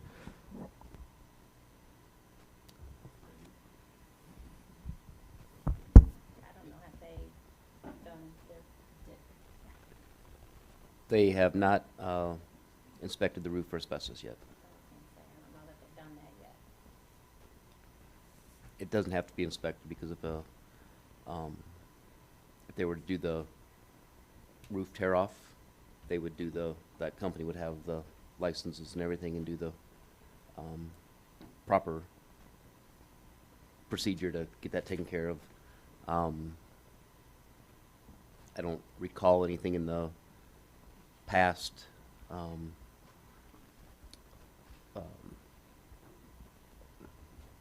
reports that we got that says there is any, but I'm not sure. We don't know. And as part of our technical study, we'd actually take core samples from the roof that we would be recovering and see if there were any issues, but as long as it was encased, it'd be all right. But we do the infrared scans. You can even do the next level up is a nuclear scan to see what's under there. But we do pull core samples when we have areas that we suspect might be an issue. And at that time, we would check and see if there's any asbestos or any other material in there. Yeah, I mean, now I would just like to be reminded or clarification, like initially, well, we know the roof is leaking, correct? Yes? Okay. And the idea initially was to completely do a full tear off and replace with a similar, does it have a rubber roof kind of thing going on right now? Yes? There is a rubber roof on it, yes. Okay. And so alternatively, we would not have to do a full tear off now. They would take out they would do their testing and take out any wet insulation, replace the insulation there, and then the material that they would use is actually thicker than the rubber roof that we would put on it. Do you have you know what those specs were? I think it's 156 mil versus a Finished. 60 finished, Versus- correct? Yeah, versus a 60. 60 or Just And a that's rubber roof. only in conjunction with solar additionally on top of that, or is that now a roof option for the Wiley remodel? Right, If so we It's a don't? roof option. I was gonna say, that's been a roof option all along. Okay. IGW's estimate was for a full tear off because that was the most conservative estimate. Okay. But they would have done the same analysis and core sampling and everything to go into that project to decide what they needed to spec for. And doing an overlay with an additional, membrane would have been an option if that's what was called for in the analysis. So they've already done some pre-analysis and determined that that's the best course of action, and frankly, Scott agreed with that and thought it was in pretty good condition. you know, one thing to note too, from a lead time standpoint, if there is interest in moving this project along, the insulation does have a very long lead time. New insulation, you wouldn't think. New insulation does, so we'd be able to avoid having to do that and show progress and doing the roof remodel work, if that is part of the criteria. All right, any other questions? Just a pragmatic question. We are voting right now on an $18,000 assessment. Is that what we're approving right now? Just so I know what It's- cost are we actually agreeing to now versus what is here?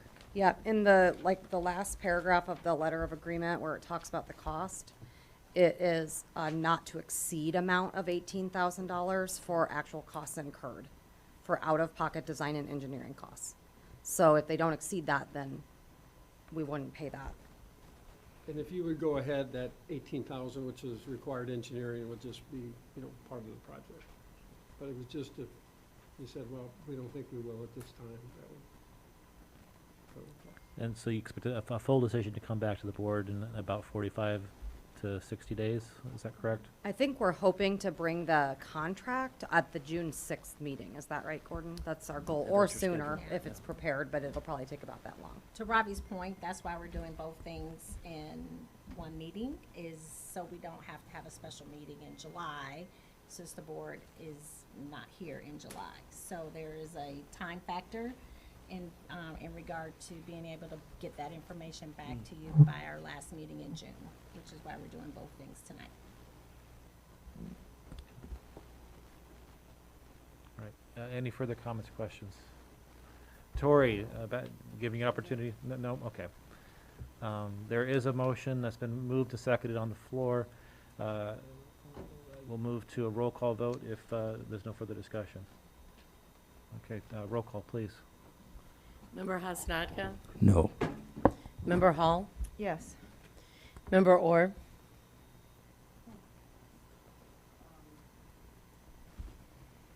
Yes. Member Ogalski? Yes.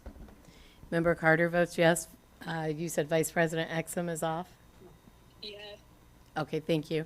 And President Pulaski? Yes, thank you. Thank you guys for your patience tonight, too. No, our pleasure. Thank you very much. Okay. 12.4 is to approve a new activity account for UMS. This would be the Garden Committee, Garden Club. Is there a motion to approve this new activity account? So moved. Second. It's been moved and seconded twice. Any further comments or discussion? Hearing none, roll call, please. Member Hasnatka?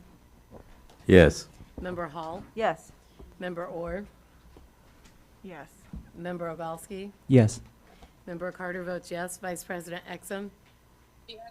And President Pulaski? Yes, and now it's time for a superintendent's report. Okay.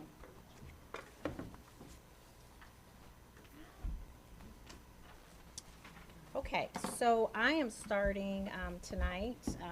My plan, I know information has been shared. I sent an email to the board about the facilities committee that clearly has been shared with people in the community.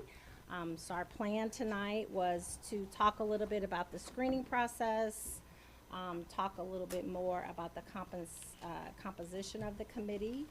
And then the board will have some time to discuss everything that I'm going to share, but I would ask that I be able to get through the information that I want to share. We can pause if you want, Paul, and discuss, or, and I can go through well, I guess the rest of the superintendent report is pretty short, so we'll just do it all at once.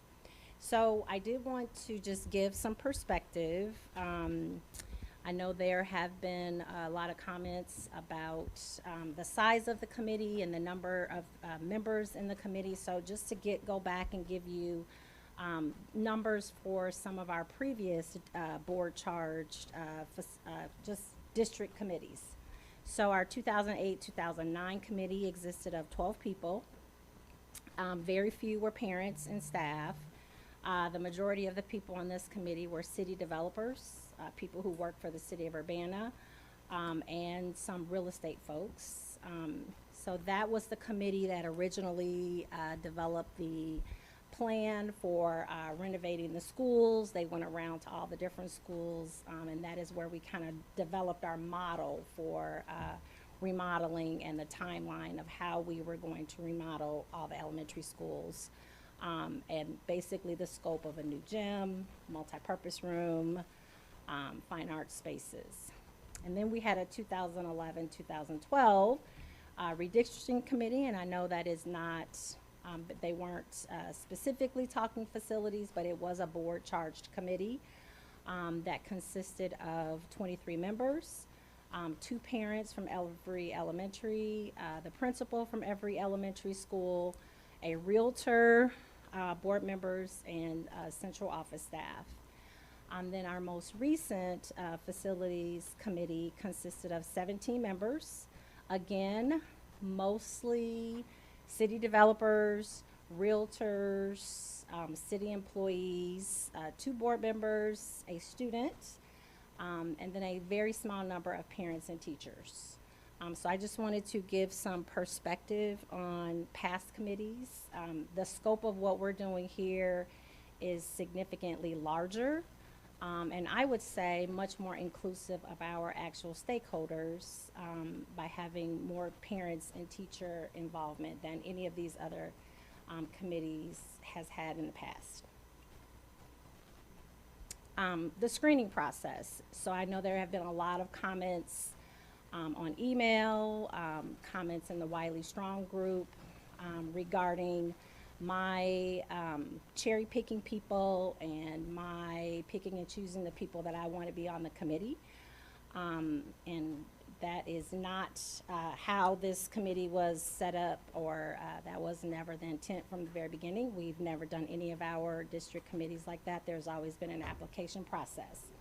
So just to share a little bit more with the public, to just share maybe some misinformation that has been put into the community. So the survey was scheduled to close on Wednesday. As you know, we put the survey link in lots of different spaces, so it was available to many, many people. We allowed a little additional time. Our first meeting is scheduled for April 25th. So, you know, backwards mapping that, we did not have, 3 or 4 weeks to leave the survey open. So we were actually able to leave it open for 2 weeks, 2 weekends and 2 weeks. We extended it to Friday to give people a little more time to indicate their interest. The interest forms are currently being screened. They were due today, but again, because it just closed on Friday, I'm giving the screening team, I'd say, more time, and some of them really wanted to be part of this process, but we're extending that for additional days. So they are due tomorrow. So there are parents, teachers, and administrators who are screening. I am not participating in the screening process. We developed a anonymous form. Many of the people that I approached about screening were a little hesitant because of some of the comments and things that have been being shared here via public comment as well as on social media. So several staff members who are participating in the screening process, I did guarantee them that we would not be releasing their names. The screening is being done blind, so everyone who is participating in the screening process is doing so without any names. They all received a unique code, which is how we have been sending out most of our surveys recently. The code is anonymous even to us. We had one of our parents email John and I this afternoon and said, hey, I think I submitted that. Can you check to see if I submitted it properly? And John and I have no way of doing that because we don't know that person's code. So that person would have had to send us their code, and then we would have to go in to see if they were able to submit. So again, it is a very anonymous process for the screeners as well. We created a Google form, electronic kind of form that they are using to go in and rate, and they're rating the questions based on the availability of if you can participate and be at all the dates, and what value you bring to the committee, and some of the questions very specifically that people responded to in the survey. I don't know if anyone here actually looked at the survey and saw some of the questions. We created a rubric using a 4-3-2-1 scale that screeners are using as educators. That's what we do. We create rubrics, and it also helps take out the subjectivity in guessing, and either you responded to the question in this way or you didn't. And then each screener is rating how people have responded in that form that we created. So a little bit more about the main topic of the evening. Most people who came tonight wanted to have this information, and some of them were already privy to it, so now we can share it with everyone. So just so the board knows, we had 41 parents, teachers, staff, and community members from across the district who responded to the interest form. So that was great. 41, I think, is more than we've ever had, and it really is very much a cross-section of lots of people from Wiley, and teachers, support staff, community people.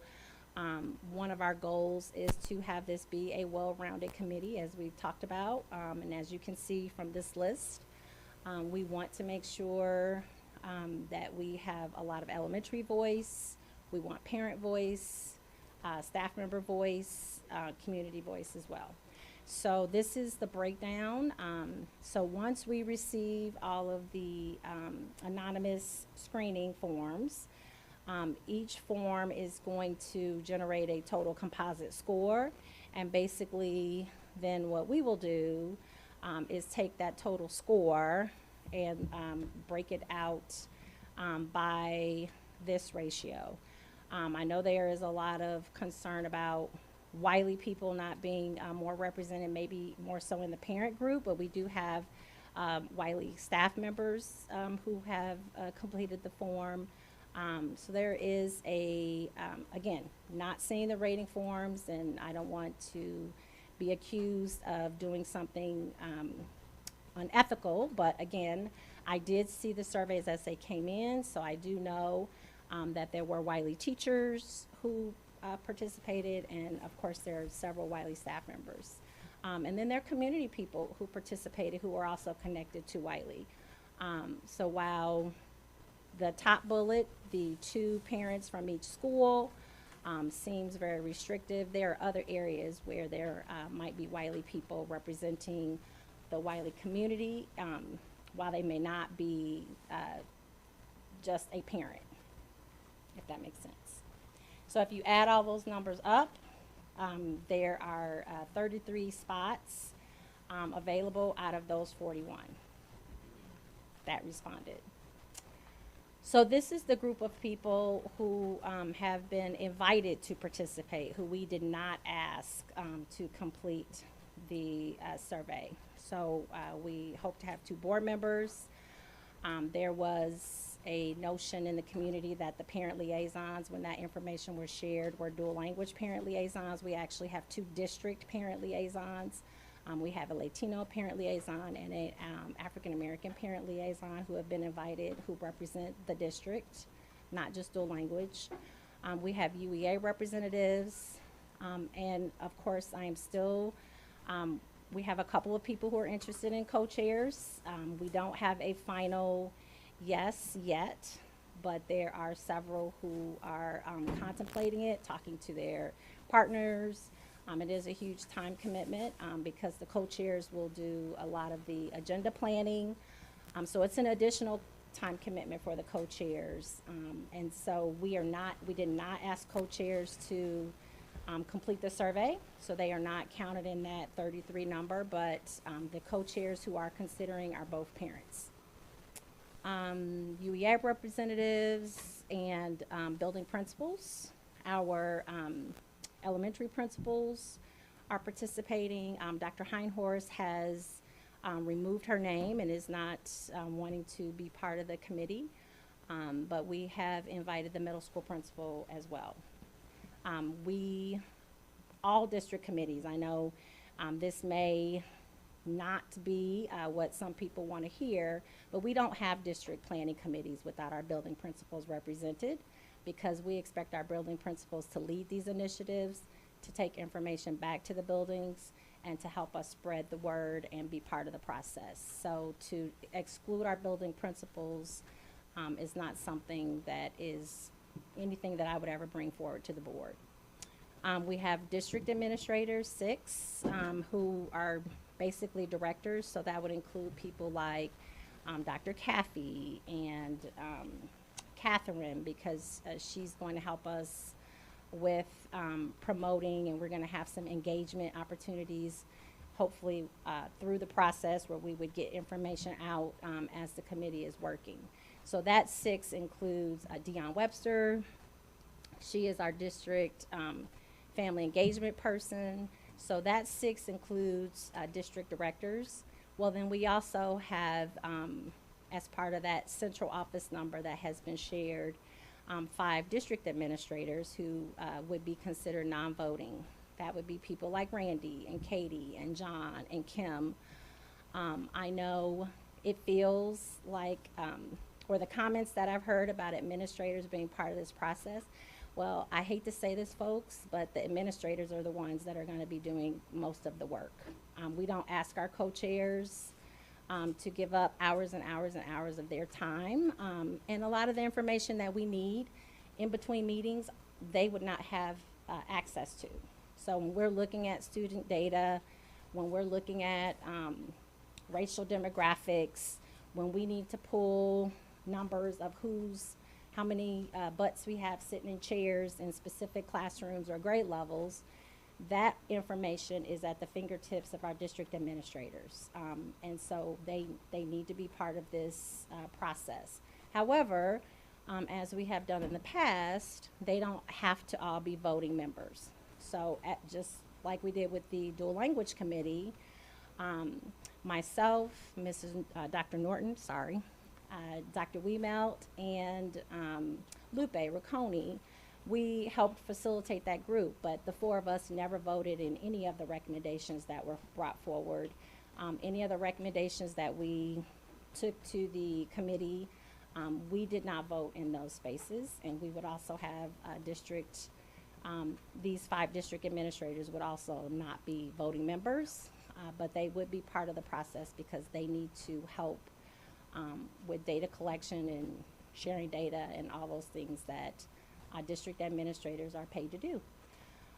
So this would include 27 additional invited members. So the size of this committee is large. I know I've had a few large district committees like this with teachers, you know, when we were doing our remote learning planning committee.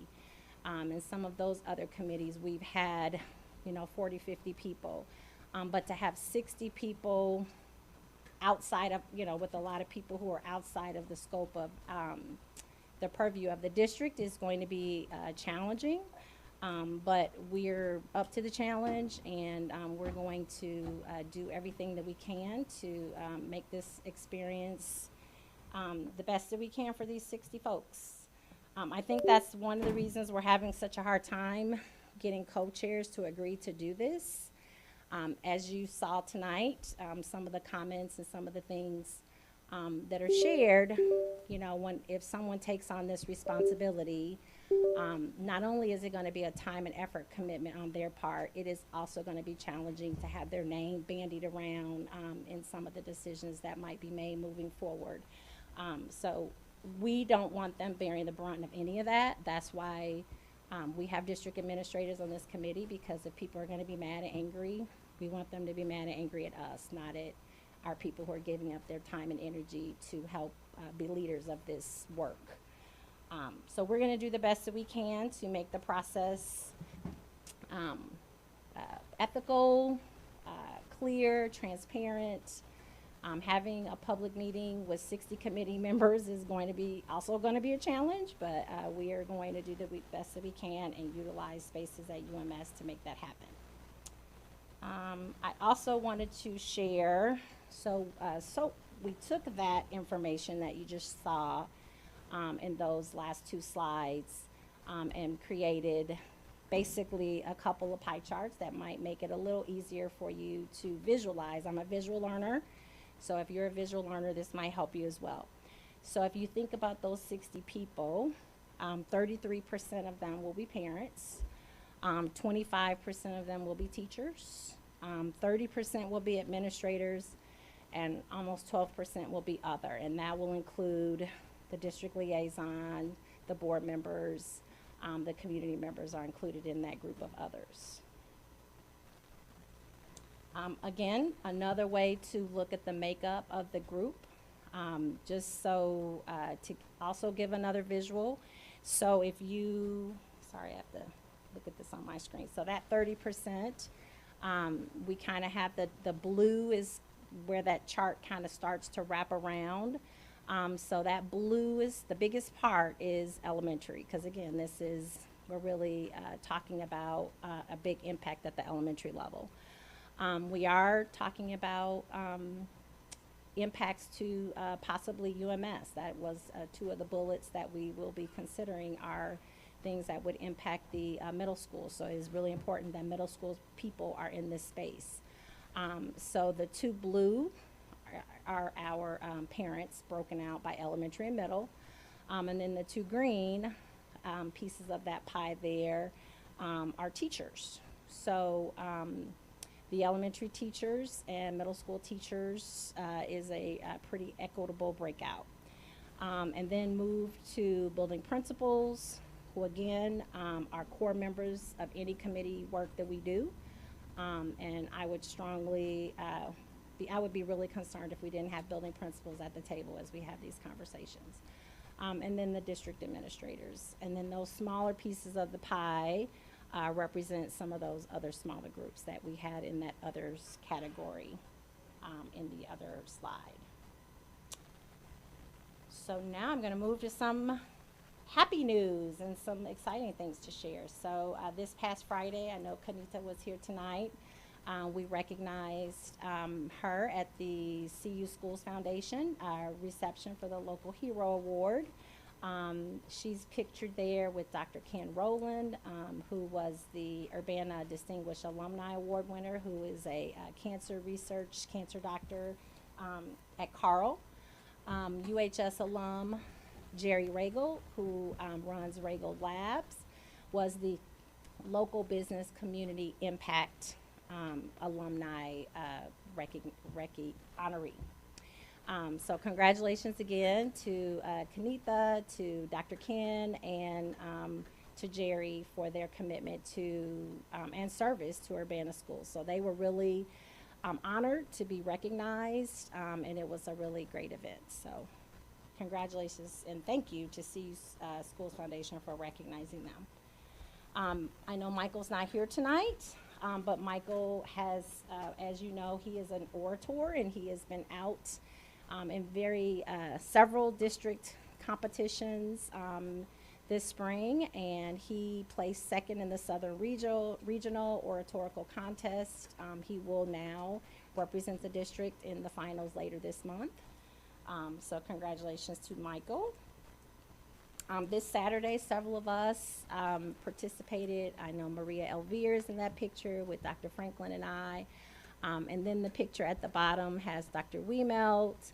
And then we had a large group of students from the Tiger Academy and Freedom Schools who also represented the district at the CU Autism Network Walk and Resource Fair out in Savoy on Saturday. So it was a great event. It was wonderful for our students to see a community come together around supporting students with autism. And as a district, we were just happy to be able to be in that space and show our support we saw many of our families there with their students. So it was a great event. Julie Duvall, who was here tonight, is the CUAN president right now. So hats off to Julie. This was a huge event. And yeah, they did a great job. Saturday, I was out also before the CUAN at the inaugural Family Fun Fest at UMS. I know there were a lot of competing things happening on Saturday, the Boneyard. There were several sporting events, so we had students doing soccer and track, and so it was a busy day. But it was a well-attended day, and a lot of fun was had out in the field there at UMS for the LGBTQ first Family Fun Fest. So congratulations to the committee for getting that kicked off. There were we had a lot of community partners there, food trucks.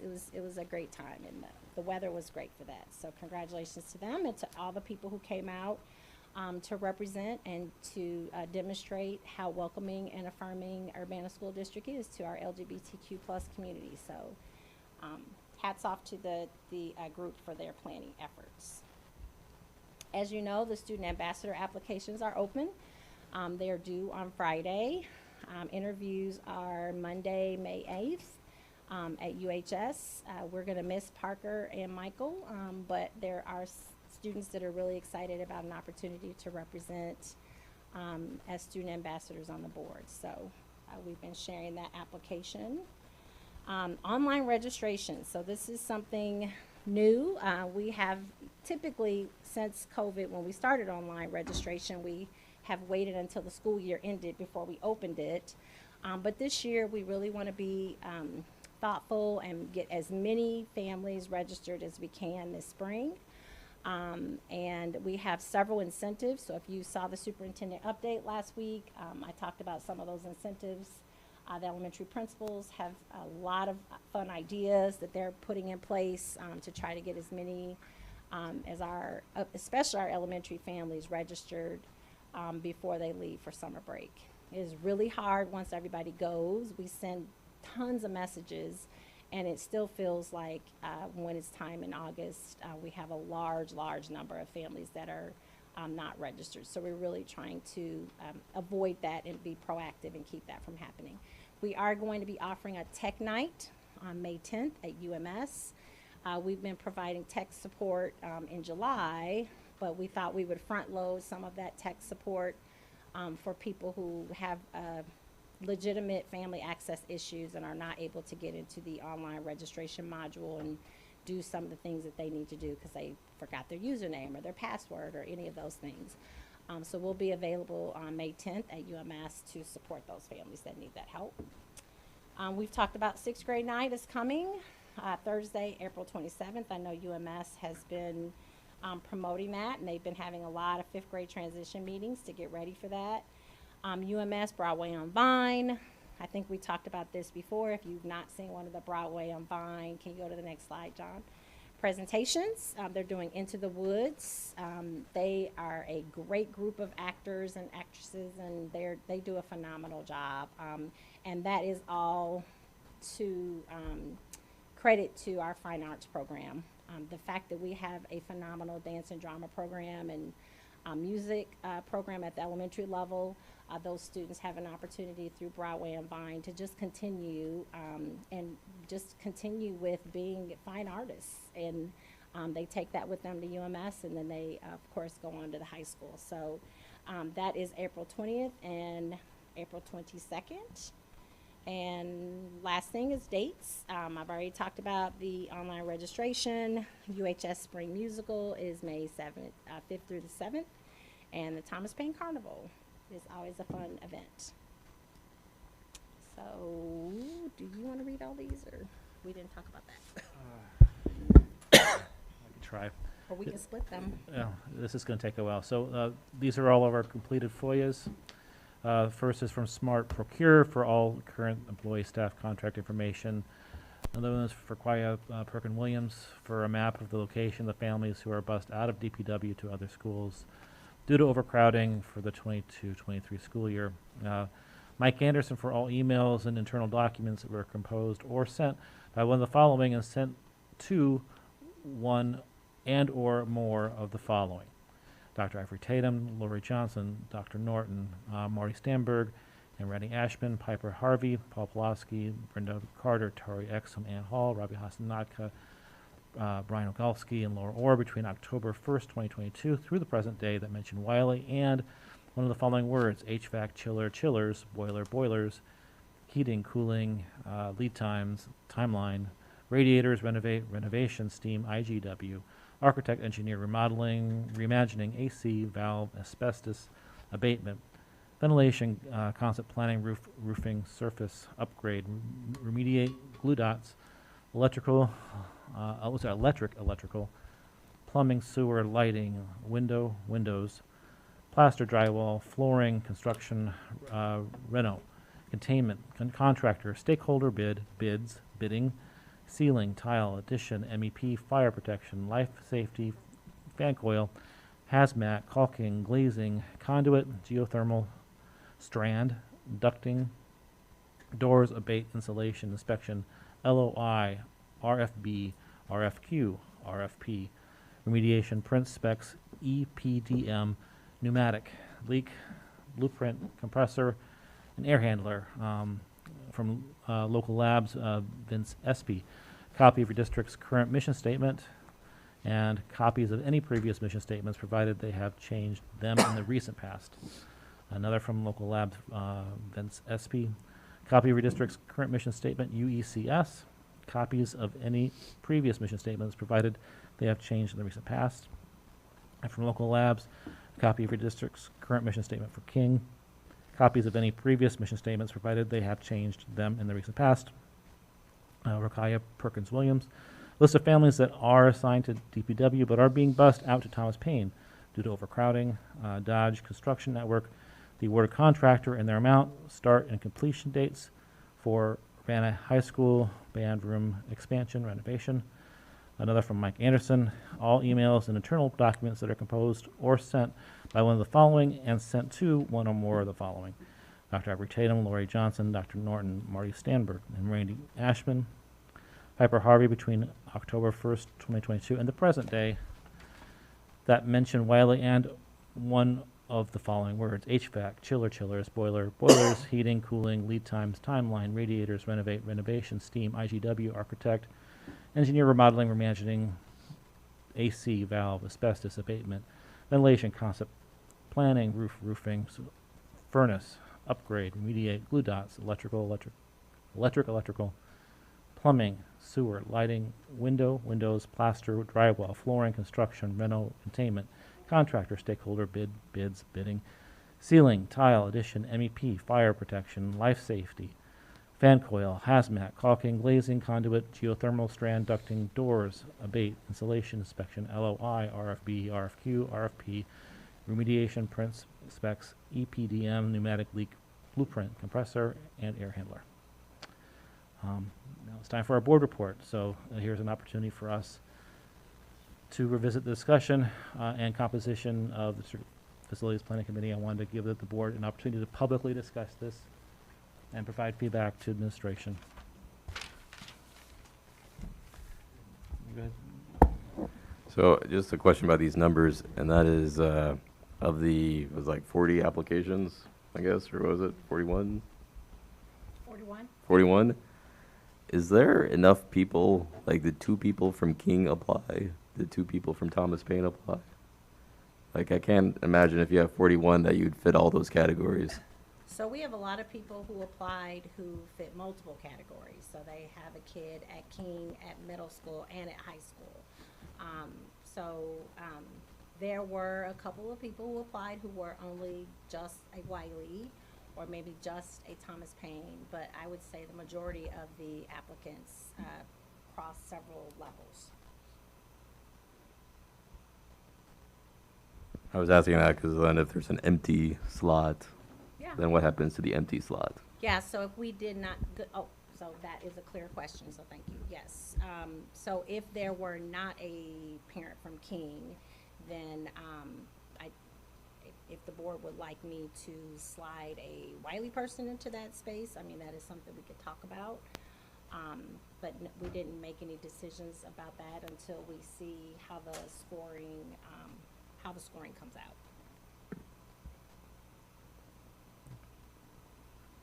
Anyone else? Does that answer your question? Okay, all right. Yeah, I just was kind of curious. I know you reviewed a couple of the former committees that had Yep. been made in the past. I was just kind of wondering if you could explain, if you know, I'm assuming not all of those committees directly had to do with like Thomas Paine renovation or Leola renovation or,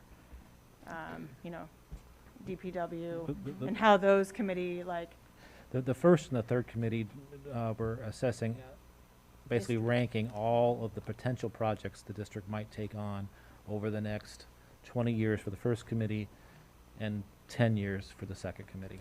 okay, so for example, the Thomas Paine renovation committee, what was the percentage of like Thomas Paine families versus?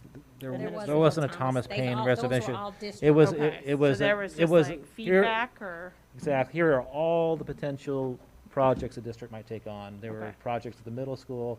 There was finishing all of the remodeling for the elementary schools, and it's basically ranking them in priority order. That's what And that so second. then when your school came up, right, then it's. It was like- really interesting. I was a member of one of those committees. There was very little USD 116 voice on most of those committees. Most of the people were not even stakeholders in our district. Okay. So realtors, developers, city employees. Yeah, Carl Gannett from Yeah. MTD was on Sure. one of them. That was why I shared that, because I Yeah, just thought that was kind of a curious. different take on it, but yep. I guess my other question is, and again, correct me if I'm wrong in the interpretation, the second slide, I believe, where you were listing like co-chairs and other, The invited people who did not. right, those were invited, not They did not. applied. Yep. Are either of the co-chairs Wiley parents? No. And is that something, can we have a co-chair as a Wiley parent? Like, I'm who's gonna leave selecting that? that? Up to you guys because I don't know that anybody in that particular group asked to be a co-chair. I think we have a volunteer, but I don't know. I'm just saying, I think that would maybe better mitigate some of the tension if the makeup is, selected from this survey, like the people who applied. You have an opportunity to slot in other roles, that voice, and I think that would go a long way. I think all the people that we have talked to about being co-chairs have been people who have not been as involved in the process, who have been neutral, and have not been coming and sharing a very one-sided opinion about it. And my perspective, and again, this is a board charge committee, so you guys can change that, is that our co-chairs should be people who are neutral and have not already made an opinion, don't already have an opinion about the direction that the committee should go. And I think that is fair, and I think that's but I also would argue that, like, we're loading it with a lot of voices, and I think it's gonna be challenging, but I think it's important. But I also think by inviting the people that are expressing the most concern and giving them opportunities to know more, which is what they would like, I think you are setting yourself up for more success in having the outcome be, well, better received, because that voice then becomes the sounding board for the larger community. Yeah.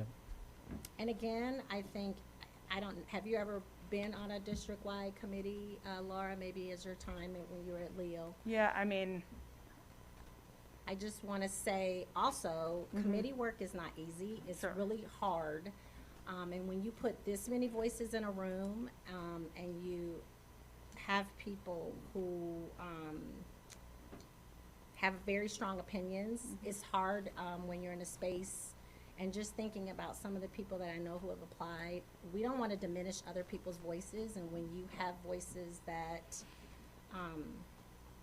tend to overpower, that is why we have people who drop off committees, or they stop coming, or they are in the space and feel like, why am I here if you know I'm not able to be heard?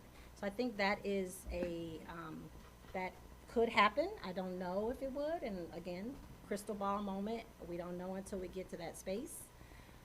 But that is something I think we would have to consider. I will add to what Laura just said is if you had someone like Mike Anderson as a co-chair, then whatever the committee decides, there's buy-in and they feel like they have their say. If it's a totally chosen committee, as it sounds like it's potentially going to be, then it's going to be us versus them. So that is, if you want the Wiley community to be satisfied, they need to have somebody as the co-chair. And the point of co-chairs is that the other person can keep that person in check. So that's why there's not a single chair. So if there was a single chair as Mike Anderson, I could see what you're saying, that he's going to silence all the administrator voices when they talk. He'll just cut them off and say, you can't talk anymore. That's possible, but that's why you have a co-chair. So if you have... I would concur with that, frankly. I mean, I think if having somebody from Wiley as a co-chair, I think would help and not hurt, making sure that discussions and interactions are moderated, frankly. As long as the person chosen really understands that the purpose of this committee is to make a decision for the entire district. I mean, I know it adversely impacts Wiley. I mean, not adversely, it disproportionately affects the Wiley community. And as a result, I do think they should have a larger voice in the discussion. They should, in terms of like a plurality. But, let's see, but it's important that people understand this is a decision that affects the entire district for a very, very long time. I mean, I guess I would also just advocate, like, in process. I know that, yes, I mean, committees are complicated because humans are complicated, but, like, I also think, like, you could try to, right, you're going to probably have some kind of sub breakout groups or some sort of breakout at some points within this, right? So, I mean, I think that, like, that will also inform and allow for, hopefully, people to feel empowered to speak in smaller platforms. Some of those platforms being without admin in the space, some of them being maybe I mean, I think you have to kind of, you're going to have to be creative and thoughtful, but I also still think that, like, within that, yes, in inviting, people to the table that are asking to be there, I think they're going to do the work, and I think that they're going to be dedicated, and that's also what you want in a committee. Well, I would hope out of all the 41 people who signed up, they signed up because they want to do the work and they want to do what's best for the entire district, which was basically one of the questions that we asked in the survey is, do you feel that you can represent the entire district and be a good listener and make decisions that you may not agree with, basically. that's part of being on a committee. And I mean, and all committees suffer from attrition for various reasons, Yes. regardless of some of the things we're talking about. But I do think, like, yeah, I guess, I know I don't have a crystal ball, but I strongly feel that people in the room would stay and remain dedicated to the process. And we're gonna set norms at the very beginning, which is a standard for all district committees that we do. And one of the co-chair responsibilities will be to make sure that all members are following our norms. Because Robbie's right, there is very much an us versus them mentality in the district at the elementary level and part of this committee that has been that has grown through these conversations. So we will have to have some healthy bonding at the beginning, which will be a challenge too. So. I was just going to add, as a co-chair, I'm sure Paul will attest to, that it is a huge, huge time commitment. And oftentimes people get into these committee meetings, and sometimes even if you miss one, you're missing out on a lot. And it's hard to pick up the meeting that you missed, you know. So I think, yeah, I mean, it's a huge time commitment. Paul could tell you from the committees he's been on before, and I was on one of them at the very beginning when I first got on the board. We met quite frequently, and everybody's voice was heard, but in the end, you have to go in and have a neutral idea and be open to different things. Because if you go in with a strong feeling, which is sometimes hard, you have to be able to have the listening skills to listen to all the sides, because it does affect the whole district, not just one building or two buildings. What the facility is deciding on affects the whole district. I just want to reiterate a point that Dr. Aubrey Tatum made. Yeah, the chairs do put in a lot of work, but there is so much to work for committee that happens outside of the committee meeting hours. The last committee we had to do facilities, for example, we just tons and tons of collected data and paperwork that were done outside of that time by Dr. Owen's administrative team at that point, and it really is essential for if the work the committee is going to get done, especially on the timetable we're looking at now, that there has to be administrative involvement. Just because so much has to go on during 9 to 5 when this committee is not meeting. So, observation or questions? The invited board members are those people who are continuing currently? I've asked the 3 board members, the new people, when we I've had one-on-one meetings with them, and we asked them during their board orientation. So we don't have commitments yet. So. Okay, so it was an open invitation that has not been filled. Open invitation that has not been filled, except the only person who has said they are not interested is Paul. Okay. My other comment is 5 administrators labeled as ex officio, 6 not, and then the board members, I think, by default are ex officio on a committee because they're going to vote here. Oh, I should have put ex officio. Yeah, so just making sure that's clear. Yes, but yes. The distinction between those, like the building principals as voting members makes tremendous sense to me. I think building principals, I mean, they're the boots on the ground people. They're in the buildings. They know as much as anybody. Some of the people that you listed as being voting, and I don't want to call out names, but are slightly puzzling to me given the type of work that they do relative to what would be a voting member. You know, for example, communications, like super important role, slightly puzzled why that would be a voting administrator on facilities. So I'm wondering why have district level, central office as voting members on this committee?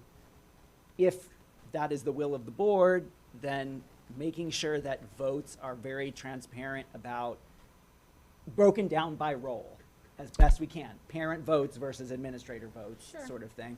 So, But administrators can also be objective, and they have their own mind, and they vote based on the data and what they see as the best option. So I think our district administrators who might be voting can also do that. yeah, it wasn't an indictment of them not being able to be objective. It's thinking about the purpose of the committee and that person being invited because their role is incredibly relevant to this particular committee, as opposed to every director is on the committee regardless of what they So do. not every director is on the committee. It is it is only 6. Okay, yeah, I mean, I don't know who those people are necessarily, but Yep. I'm just suggesting that we think about under what conditions central office should be voting here versus having a voice at the table more regularly. And actually the people who have the voices here we've decided are not voting, but perhaps they are the people who should be voting. I don't really know the answer. I just don't quite get the distinction why 5 get to vote and 6 don't. And on what basis do we decide Well, who votes and who honestly, doesn't? the 5 that are here in this space are not voting because we don't want to be accused of being unethical and not being transparent. So John Gutzmer is not voting, but should John Gutzmer be voting? He probably should, because he's one of the people who sees every little piece of data that comes through the district, but he's not going to vote because it makes it a more, for optics purposes, we don't want to be accused of doing something that we shouldn't be doing. So the Yeah. 5 people in this room who are going to probably be doing most of the work are not going to be voting. And I'll speak for myself, I can't speak for everybody, but some of the public comment and emails and vitriol, like, I thought it was best for me, and we kind of discussed as a group, if we just removed ourselves from that part. There's, I think, a lot of work that they probably want us in the room for, but just because of the kind of heightened emotional nature of this, we kind of decided to remove ourselves from that. Great. Anybody else like to chime in real quick? I'm sorry if you already addressed this, but could you just remind me, the UEA representatives, would they be part of their own exec team, or could it be just any teacher who is Yeah. a member of UEA So, or staff member? how we handle UEA representatives is they choose the Okay. teachers, not, Okay. so that is why they are not completing the survey. Yeah. Because when they're on committees, they are representing the UEA and thinking about our contract and Yep. the impact and the bargaining impacts and implications for anything that we might be discussing. So the UEA does their own survey and elicits their own volunteers. So the UEA people are not actually one of them is from Wiley, a Wiley teacher. But they are not from the UEA leadership team. Right. They are chosen and their names are submitted from the UEA. Okay, thank you. Yep, that was a good question. I should have said that. Right. And they will just be on whatever, like as we break in groups, they will function on the committee just like anyone else. But they're there because they were chosen by the UEA to be there. Does Tori have a question? Okay. All right. So if the way I'm reading these numbers, right, so we have 60 total committee members, but 7 of them are ex officio, right? So we're left with 53 voting Yeah. members. And again, we can have more board members. I just defaulted to 2 because 2 is kind of our natural default. But because these are public meetings, if there are other board members that would like to be, I would ask that board members not just pick and choose. I'm gonna just, of course, any board member could come and watch because it's a public meeting. But if you're going to be on the committee, we ask that you completely be on the committee and you come to all, you're in all the meeting spaces. Like Brenda said, it's really hard if you just, I'll come to this one or that one, and you will miss a lot. But we could have more than 2. So, but yes, as it is fleshed out right now, it would be minus 7 people voting, yes. So 53. My recommendation, frankly, would be to add 2 more parents from Wiley. To give them more, at least 2 more. Since we had, the 2 board members aren't voting, so that would take us back to 55.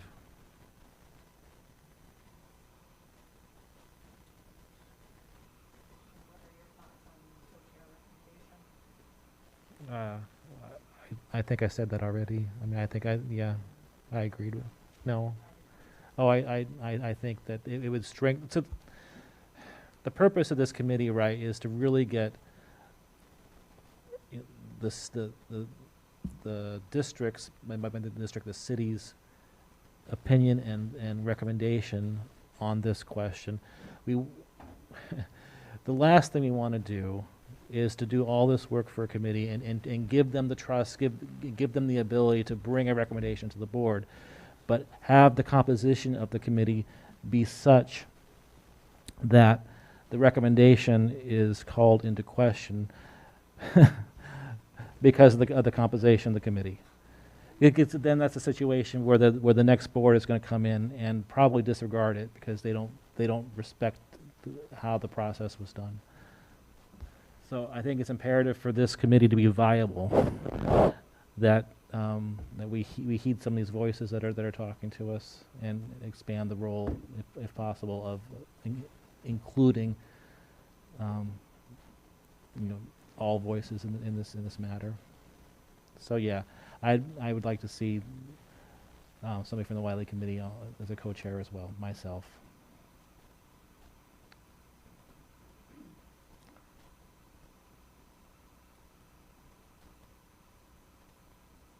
Anything else? Did Tori have anything else? Okay, thank you. I'll go back. We'll wait until we get all the responses. And now that I think about it, there might have been somebody in there, maybe one or two, who said they would be willing to co-chair. So we'll go back and look at that. So we're in board reports. Does anybody else have a board report? I have a quick shout out. I was at Thomas Paine a couple of days ago, and there's a rock star, Mr. Williams, who does safety patrol, and he had this ceremony for these kids who he has an interview process. They put together applications. He teaches them like real job skills, marches them across the stage, pins them, all with so much enthusiasm. It was one of the coolest things. So shout out to Mr. Williams at Thomas Paine for doing something that is like really a life skill. They don't always, the kids maybe don't know what they're getting from him, but he's awesome. Any other board reports? I just want to take this opportunity to thank the outgoing board members for their dedicated service. Brenda for 16 years, but all of you for however long you've been on the board. Your work is so appreciated here. It's a personal thank you. We'll do that at the next meeting. Yeah, I know, but I was gonna say, don't make me look bad like we forgot that or something. no, I know it's going to happen officially when the county clerk certifies the election. But I still want to do it now. All right. It's a late night. We got still more work to do. So the chair would entertain a call to go into executive session for basically personnel matters. But what we're doing is superintendent evaluation and discussing contract situation with the superintendent. I would move, but with a. And there is potential for action after the meeting. I would move with a 5-minute recess beforehand. It's been moved. Has it been seconded? Second. Roll call, please. Member Hasnadka? Yes. Member Hall? Yes. Member Orr? Yes. Member Ogalski? Yes. Member Carter votes yes. Vice President Exum? Yes. President Pulaski? Yes, a 5-minute recess, and then we'll be in closed session. Potentially, Thank you. and we're going to enter open session afterwards. No, we'll You guys can stay in my room and then I'll come out. I'll go find, I can sit in Angie's office or someplace. Yes.